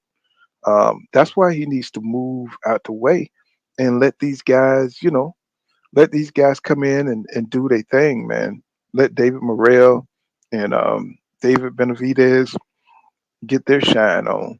It's time for him to move out the way, bro. He's a mockery at this point. You know what I'm saying? He's one of those Rocky statues. He's a, you know what I'm saying, that's at the top of the staircase. That's all he is right now. So it's time to move on, man. You know what I'm saying? So that's the fight that I'm looking forward to. But guess what? I do want to see the undercards of Canelo versus Jaime Magia. I want to see the Mario Burrio fight. Um, with who is he fighting? Oh, he's fighting Marcos Madonna, brother. I do want to see that. I do want to see that. Let me see. I do want to see this one. You know, Marcos Madonna brother name is Fabian Andre Madonna. 22 wins, 2 losses, and you know what I'm saying? I don't know how many knockouts. See, I'm just going by this thing right here. Let me see. 2 losses. Let's see. And they don't say how many knockouts on here. But you know, this is going to be a good ass fight right here. This is going to be tough. This is going to be a tough ass fight, especially if Fabian fight like his brother. So you know, you may not like the main card, but the undercards are pretty decent, and I'll show you why. Let me see. I got to take that down. Let's see. So that's one of them, and I'm not. If you're not familiar, um, Imantis Stanionis is fighting. You know, he'll beat shit out of Gabriel Mastery. You know, because he never been like a real contender. You know what I'm saying? Not really. You know what I'm saying? I haven't seen anything he did that, you know, made me felt like he was going to be, you know, a problem. I never seen anything like that. But I think I want to see him in action though. I haven't seen Stanionis in a while. You know, so it'll be good to see him back in the ring. And then you got Brian Figueroa, you know, fighting this Jesse, what is it, Mandiloga, Mandiloga. You know what I'm saying? I never seen him fight before, but of course, you know, he's gonna bring some action. And so that's a pretty good goddamn undercard, if you ask me. That's a pretty good goddamn undercard. You know, that's I'm looking forward to seeing that. You know, and this guy, I wanted you guys to check out, and you know, this is fair use. This is under fair use. This Obajaya guy, man, he's like pretty damn good. At cruiserweight, man, y'all got to see him. I mean, if you got to start watching the cruiserweight division, because you know everybody they so obsessed with 135, but cruiserweight division got some dudes in it, man, as well as 154 got some different names that we haven't been talking about.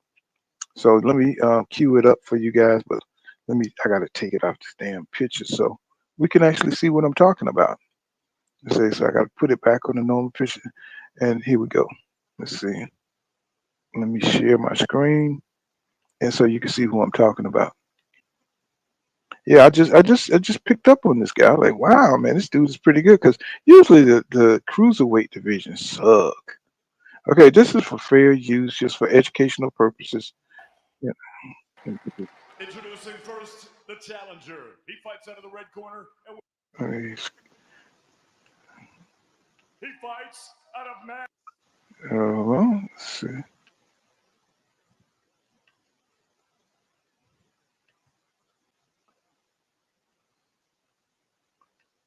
Okay, here we go. Experience and amateur pedigree with the gunpowder in those fists. Gonna have to pause it every now and then because you know this one here lasted like I think 4 rounds, something like that.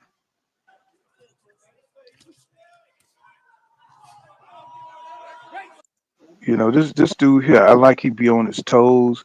You know what I'm saying? For a cruiserweight, man, that's pretty damn good. You know what I'm saying? He's fast and he got power. So let's see. Opataya looking to force the pace in the first half a minute. Gonna have to pause it every now and then so I don't get a copyright strike. You know, but as you can see, he's on his toes and he like to dart in and out, and he like to take that southpaw angle. He's a southpaw, and he's pretty goddamn quick, man. You know what I'm saying? For cruiserweight, that's pretty damn good. The way he's moving in there. Yeah, Thompson, it's reckoned with a Look at that. 4-inch height advantage. But so far, You know, so trying to give you a good little. Let's see. Let's see. Move forward. Trying to. Yeah, you got some. You'll see some of the skills up in here. Opataya managing to close the gap between them with successes with that left. Them boys were throwing them things in there, wasn't they? Throwing them things pretty good. You know, I don't know who Jordan Thompson is, but he getting his ass beat right now. Thompson under pressure with 20 seconds to go in the opening round. Backs up into his own point. Look how this boy throwing them things. You know, this guy, and this guy is not the best or anything like that, but for a cruiserweight, this is a pretty action-packed fight. You know what I'm saying? We starting to get some cruiserweights that's in shape and that really want to fight. You know what I'm saying? And this guy is pretty damn good, saying, for who he has in front of him. So I've never really known no famous, cruiserweight except for maybe when Usyk was down there or something. Opataya senses the chance here of a very early finish. Oh, dude, now, dude has some he has some counters, some good counters in this match. But of course, you know how it go. You know exactly how it go. Thompson fires back. End of the round now, and Opataya. That's a good barrage of punches right there. To go unanswered. You know what I'm saying? At this point, they were about to stop this match. You know what I'm saying? Because you have too many unanswered punches. Of course, the referee is gonna come in and see what's happening. You know what I'm saying? He's going to fire back, but he's going to get stopped. Saved by the damn bell.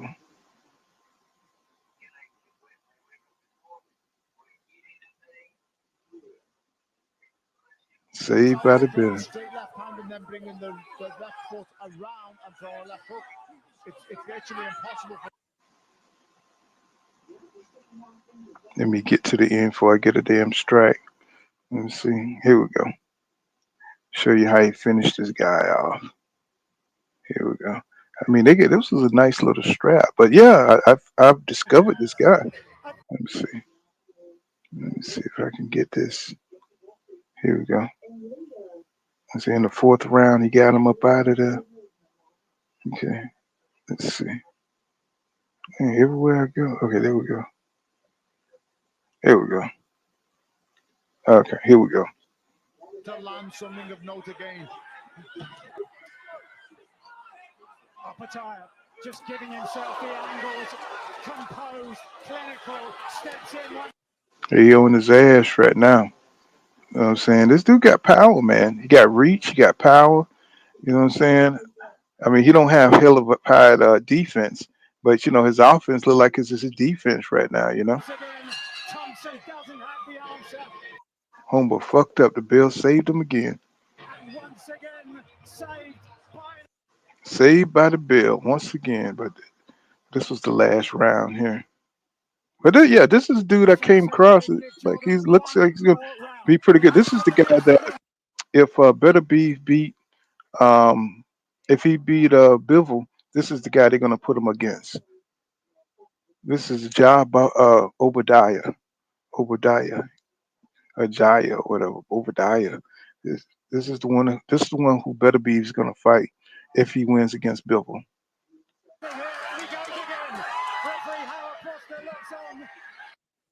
Yeah, messed him up, man. Messed him up pretty good. You know what I'm saying? But that's who that is. You know what I'm saying? Obadiah. These dudes got some weird, messed up names, but you know what I'm saying? It is what it is, man. It is what it is. What you say? Lone Wolf says he has a good that's what really attracted me to his style. I was like, man, on that bounce style, then he's doing a lot of foot feints. You only see that in like lighter fighters, you know what I'm saying, smaller fighters, you know what I'm saying, doing the foot feints and stuff like that. And I said, this dude is pretty good with the feints, man. And saying, that's why he's getting so many knockouts, because he's giving you different looks and he's athletic with it, you know what I'm saying, when he's doing his foot feints and stuff. I'm like, damn, So you could tell he got that. You know what I'm saying? And a lot of guys can't move like that up there in them heavier weights like that, and they get knocked the hell out because they get caught up. What I'm saying? Trying to don't know where the punch is coming from. Lone Wolf Sports Forum. What's happening? He says he has a good bounce to his game, and oh yeah, it's that Soviet style. That's right. Costa Zoo had that little that little funky little step. What I'm saying? And he had that funky little step. What I'm saying? I used to love the way those Russians fight. Man, they was so tough. What I'm saying? Especially the one that Tim Bradley fought. Remember him? It started with an O something. I can't remember. But that man, them I love the way them Russians fight. Man, they so tough. So they got that Drago shit going on. He says, "What's up, Pool and chat?" He says, "Wondering if Peterviev and Bivol have a rematch clause in their contract. Probably, maybe. I'm saying probably. But if they're fighting for that huge money, maybe not. It just depends on how successful the first fight is going to be. So yeah, Provokov or something, Pronovikov or something like that. And that was a hellified fight. Let me see. I bet they're gonna fucking strike shit out my ass. Um, Tim Bradley versus Ruslan.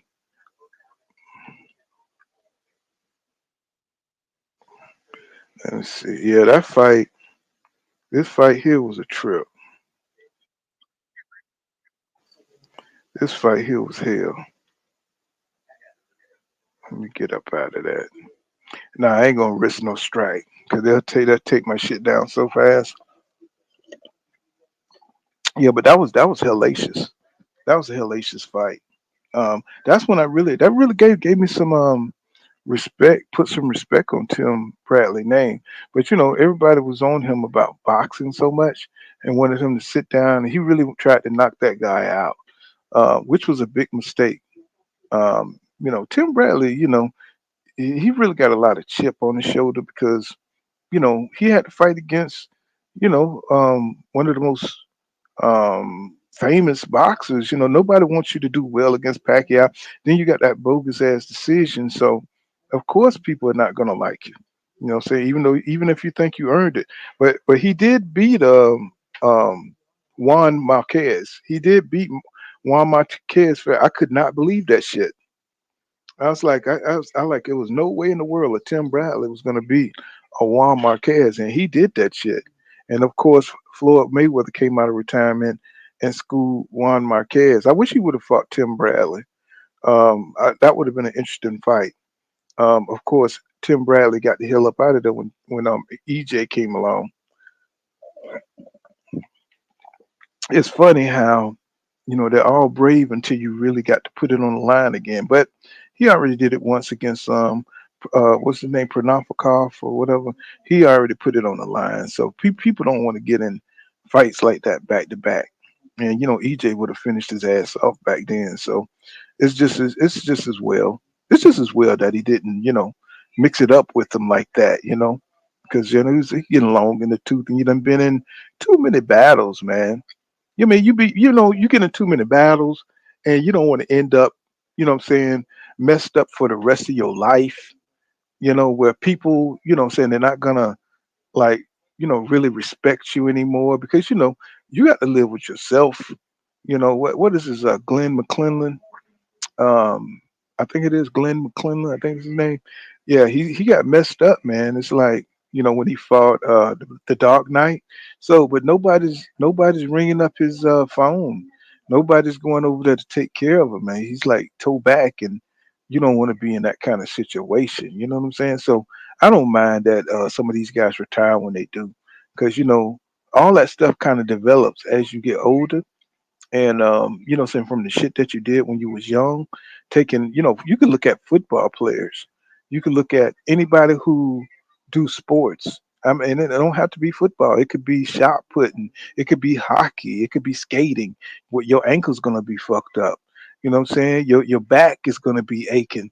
You know what I'm saying? Your knee's gonna be shot. You're gonna have arthritis. Anything you did that was super physical, You know what I'm saying? In your older age, it's going to come out. And with boxers, it's even worse because, you're taking so many punches to the head, and it's just going to be harder for you to recover as you get older. Now, some people have it worse than others.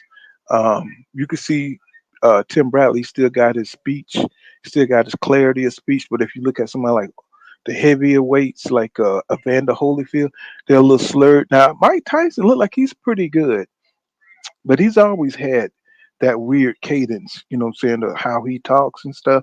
He plus he was short and he had a pretty good defense, but he took some hellacious shots to the head, what I'm saying, for him to be this, loosened as he's gotten older, what I'm saying. He took some hellacious blows, what I'm saying, especially when he fought like Razor Ruddock, and I mean even some of the lesser names, he took some hellified shots. And there was some big ass dudes that Tyson, because Tyson was only 5'10", and a lot of the guys he was fighting was way bigger than him. You know what I'm saying? Way bigger than him. And them shots were coming from California to West Virginia.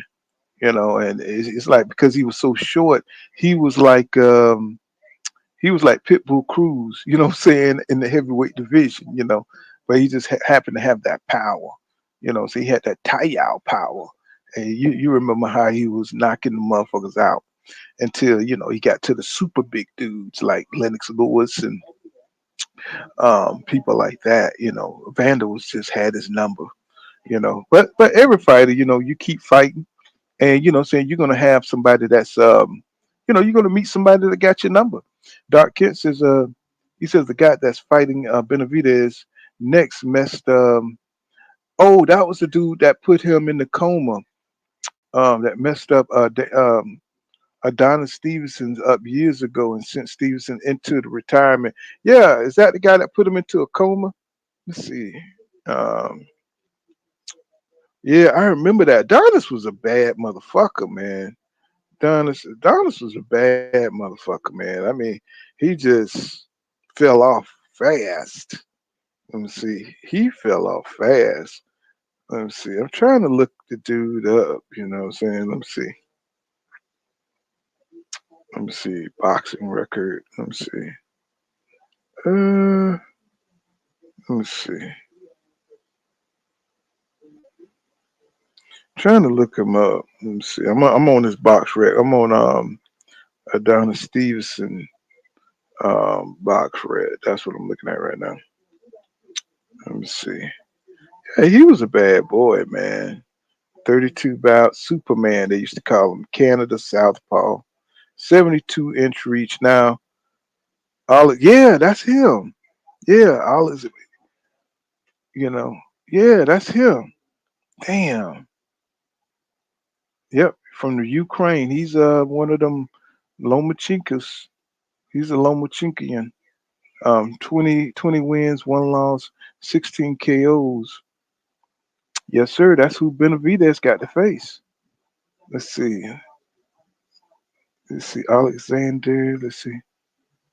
This is Oleg. I don't know. I just hate these damn foreign ass names. They hard to spell. Alexander. Okay. I just look for his Instagram. That's all. Just to remind me. Because I remember how he dogged. I remember how he dogged Superman. Man. That shit was. Whew. Alex.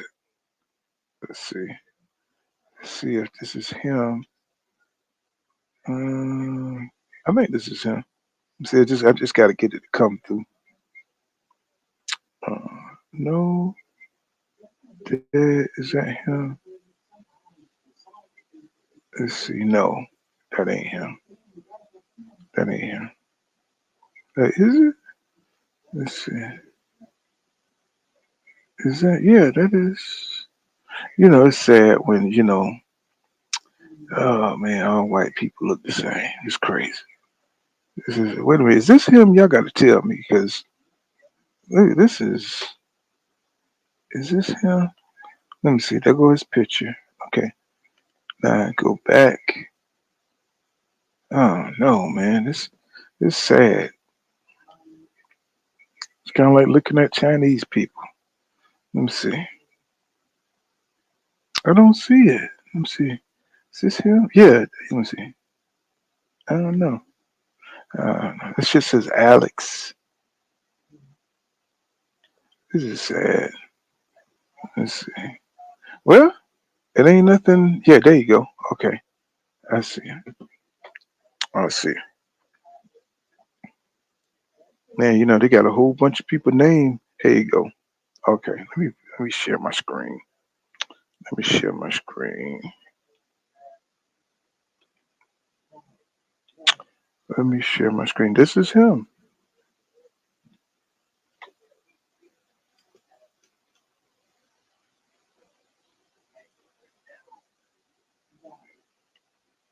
Motherfucker be throwing them things, don't he?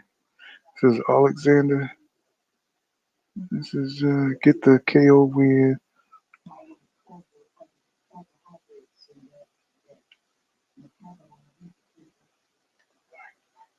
Oh, that was just like a one thing. Let's see. Who is this trainer? Teddy somebody. Teddy Atlas got this guy. WBC champion. That's the dude that ended Adonis Stevenson. That's the dude. Wow.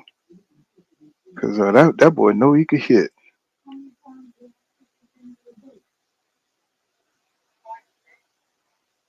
That boy know he had that one punch knockout power.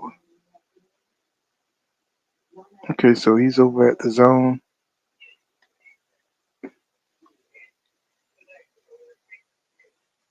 So he's over there and making that zone money. 2 years ago became W. Okay. I don't know much about him.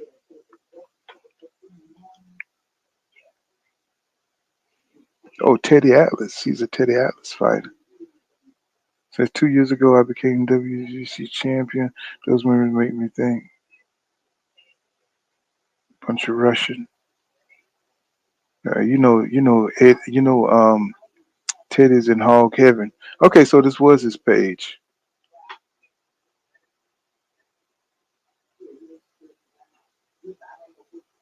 Ooh. Mm-mm.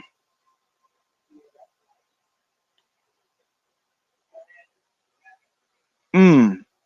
Wow. Yeah, he good, man. He good. We got a bunch of wood choppers up in here that's gonna, saying they're gonna have to weed out, and they're not gonna give up their positions, easily. So, these people gonna have to like really get in there and bang with these guys because they got power. Gonna have to like really get in here and bang with these dudes. Let me see. So his last fight. Let me see when the last time he fought. 2023, 9, 2023, and he fought Isaac Rodriguez. Okay.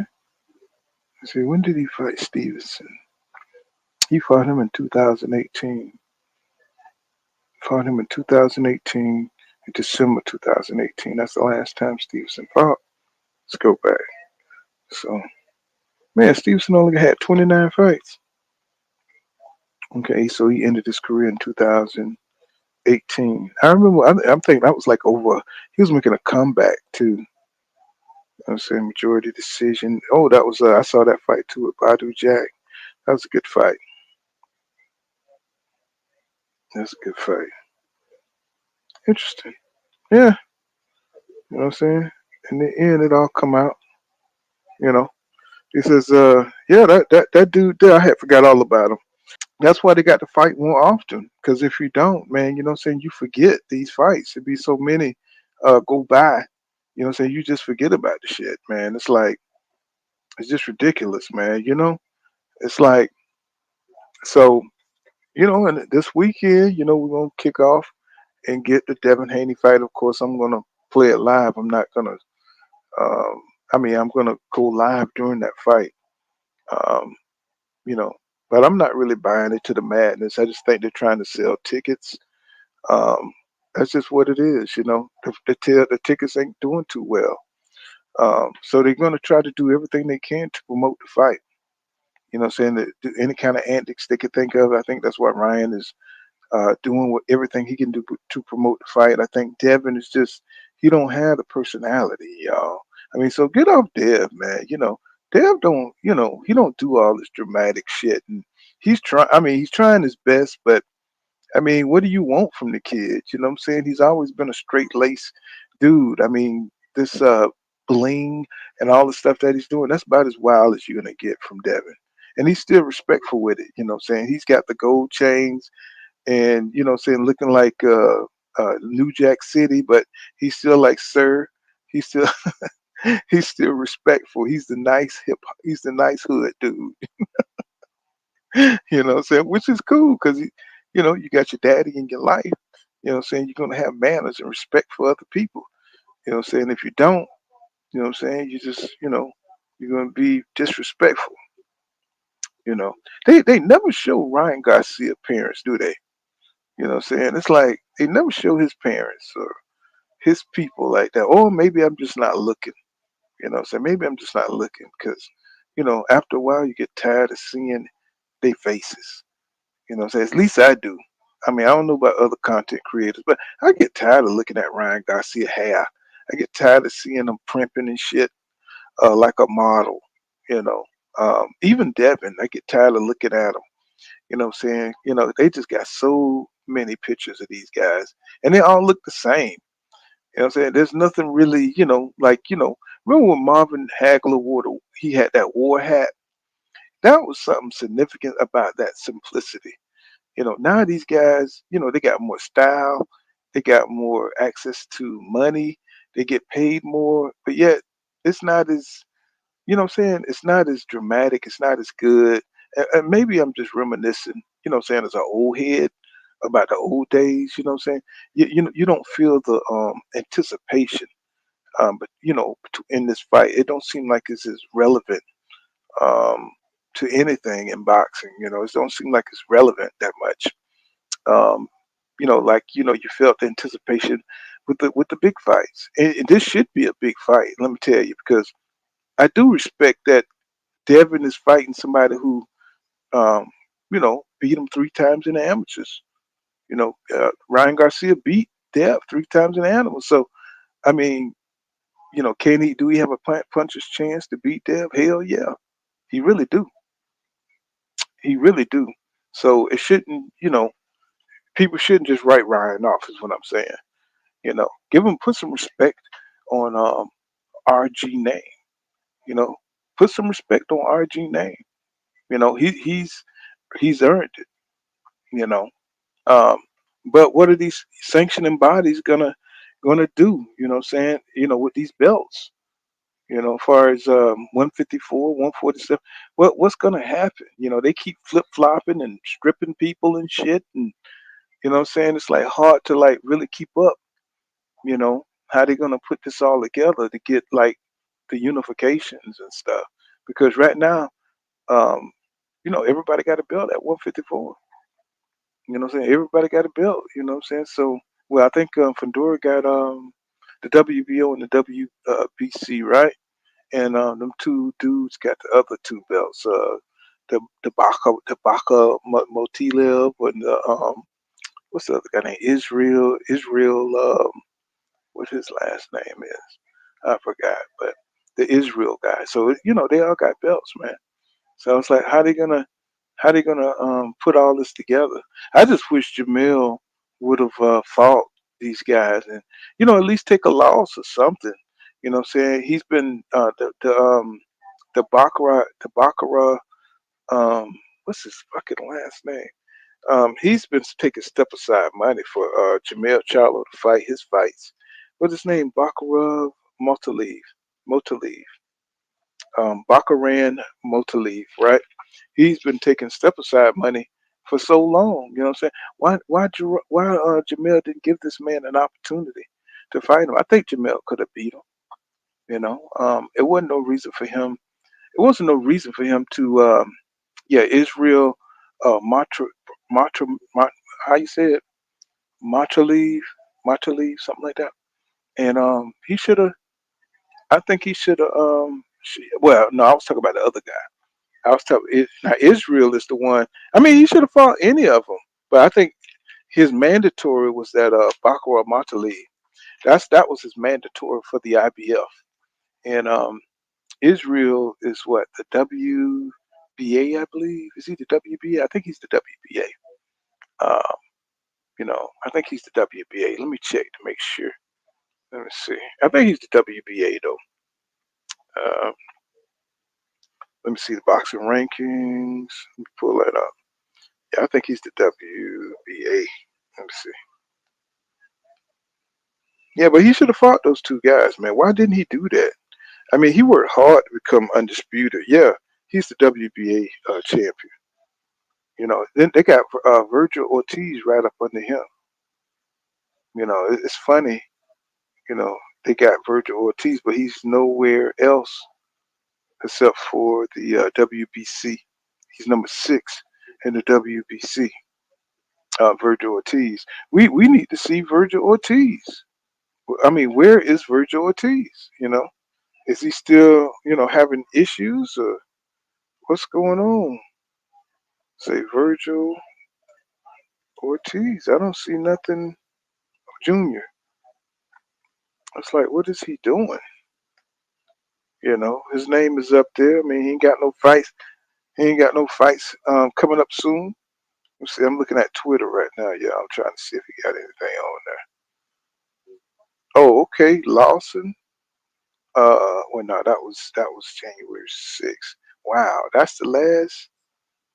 Oh my God, bro, are you serious? Yeah, he really ain't doing shit. So it is what it is. It is what it is. But he says, when the hell is Jamal gonna fight again? That's that. I mean, he's supposed to be fighting. I thought he's supposed to be fighting. We just talked about that. Let me see. Jamal. Let me look it up. I forgot who he's supposed to be. Jamal Charlo. Let's see. Oh, Caleb Plant. He's supposed to be fighting Caleb Plant. Let's see what day they fight on. Let's see. He's supposed to be fighting Caleb Plant. I don't know if they made it official or not. Well, they got. Are you kidding me? Oh, that's Jamil. That's why. That's like shit. They had Jamil. That's Jamil. That's why. It's like, I said, when the hell did he fight Canelo? Okay, Jamal. Gotta get them boys mixed up.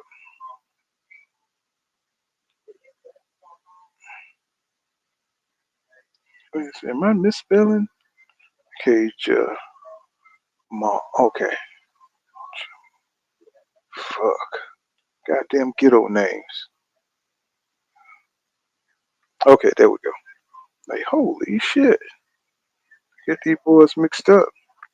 So, yeah. Okay, he fought Jose, but they don't have him hooked up with Caleb Plant, but I think that's his next fight though. They don't have it on his schedule, you know what I'm saying? That Jose Benavidez fight was fire though. He did pretty good during that fight. That shit was fire, bro. You know what I'm saying? I think he did a pretty good job for a guy that's been off for 2 years. Now he did feel the weight. You know what I'm saying? That was kind of jacked up. 73 inch. He did fight pretty good though. Age 33. Yeah, he need to come on with it. 33 wins, 22 KOs. Yeah, he need to get in, man. He getting old. Getting old. I don't know why these guys think they got forever. You know what I'm saying? They need to get on in there. Yeah, he's fighting Caleb Plant, Dark Kent. You know, that's the fight for him. Didn't he get slapped by Caleb Plant or something like that? If I remember. Yeah, he got slapped by him. Yeah, WBA. Yeah. He says, my bad. It's just got your boy Israel and Terrence Crawford may get it in over there at they may get it in over there at the Saudis, man. Saudi's gonna make some people dream come true. He says, my bad. He said, just got here. No, no biggie. He says, when the hell is Jamil gonna fight again? Oh, he said that right now.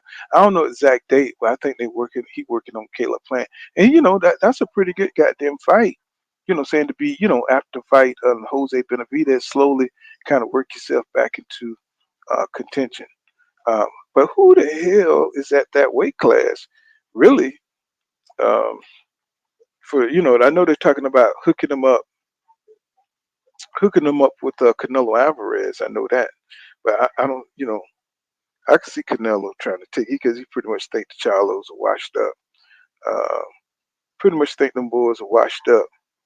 Let me see. Okay, let me see boxing rankings. Yeah, I'm just trying to see who's at 160. Trying to see who's at 160. Cause that's kind of a dead division too, if you really think about it. You know, it's kind of a dead division. So let me see. Screen. Let's see. Stop my screen and go to boxing rankings. Okay, boxing rank. Can y'all see that? Let's see. Oh, okay. Wait a minute. Okay. So let's see what's at 160. Let me see. Got Elijah Garcia. Okay, you got Jamal Charlo. Okay, you got WBC. You got, oh man, he got Carlos Adames right on his ass, bro. That's a hell of a fight. Carlos Adames, oh my God. That guy know he can fight. Holy shit. I think it was who was that he just beat? He just beat what's the guy with the weak chin? Like looking for him on his list. He done fell off the top 10. Shit. What's that guy name? Who always get knocked out? Damn, he's not even in the top 10. Holy shit. And they got Austin Williams in the top 10 over here. Man, yo, you crazy. They got Jenna Beck. And Jenna Beck got the IBF and the WBO. Let's see, at 160. Shit, they need this. They need to get this going. Those are some damn good fights. Jenna Beck, Carlos Adames, and Ireland Laura, he kind of old. No, he's kind of old. You know what I'm saying? But shit, what the hell is Austin Williams doing so far up there? It's like, sometimes you just wonder how the hell they do these rankings, man. Austin Williams, he's good, but he's still somewhat. I don't think he's a contender. You know, I don't think he's a contender like that. I mean, somebody like Eric Lubin can beat the shit out of Austin Williams. You know, so I don't think maybe he's gotten better. I don't know since the last time I saw him. I just remember he was going through mental problems, kind of like Ryan Garcia. You know what I'm saying? And he had to, you know, dip out for a second. But he's a damn good fighter. Don't get me wrong. He's a damn good. I like his athletic ability. I like his combination throwing. I just haven't seen him lately since he fell out of the sport. Just haven't seen him. Just haven't seen. Laura is knocking motherfuckers out, though. That's the thing. Laura is knocking people out, man. He ain't even playing, bro. He ain't even playing with the radio. He says, you know, shit. He says, Anna Laura is still active. He said, I think he has a belt at 154. You do. There you go, right there. Yeah, but my thing is, shit, he getting long in the tooth. No, he getting long in the tooth. He was able to survive against that last guy and knock him out, but you know that's because this division kind of weak. You know, he haven't ran across a Janabek, or if he unified with one of these guys, I don't think he'll look the same. You see what I'm saying? But I don't think he'll look the same if he unified with one of these dudes. You know, Janabek could beat him. Carlos Adames would beat him, and I think Jamal Charlo would be, you know, just because he's long in the tooth. Now, the younger Eris Landalore would be hard to beat. He could beat any of these guys. You know what I'm saying? It's just now that he's older, he has to sit down on his punches. And it's kind of bad for everybody else because If he hits you, you're going to sleep. You know what I'm saying? It's just one of them things. He always had knockout power, but he just never sat down on his punches. Now he's got to, and it's bad for business. He says Laura's a gatekeeper at 154. Said could be a test for Boots. Maybe it'd be funny if you knock Boots out, wouldn't it? Wouldn't that be funny if he knocked Boots out? He says Ammo looked good his last fight. He looked good. He looked good a lot, man. It's just that he's just still green. He's just still green. I like Ammo. Don't get me wrong. I like Ammo. But y'all, you know what I'm saying? We're gonna come back probably, tomorrow or maybe later on in this afternoon. I've been up all night, y'all. You know what I'm saying? I just wanted to come in and, say get some boxing talk up in here. Up in here. You know what I'm saying? And see you guys, either if I come on later, I'll probably come on for a short time, just kick it for people who didn't get an opportunity to talk about some of these topics. We talked about the first transgender boxer who got knocked out in 21 seconds. We talked about a lot of stuff. So, you know, but we'll probably either come back here or we'll come back tomorrow at the same time. Peace out, y'all. I got to get me some sleep. See you guys in the next one, man. Thanks for stopping through, though, man. Appreciate you. Oh yeah, and support the channel, man. Hit the cash app. You know what I'm saying? Your boy need to support the channel. You know what I'm saying? I appreciate everybody that stopped through, man. You know what I'm saying? But full count, I'm back. You know what I'm saying? Back. We're gonna be running it. You know how I do. I should usually be for 4, 5, 6 hours, but you know what I'm saying? I stayed up a little late tonight. So you know what I'm saying? Peace out, Doc Kent. Millionaire Podcast. We'll be back. You know what I'm saying? Peace out, y'all.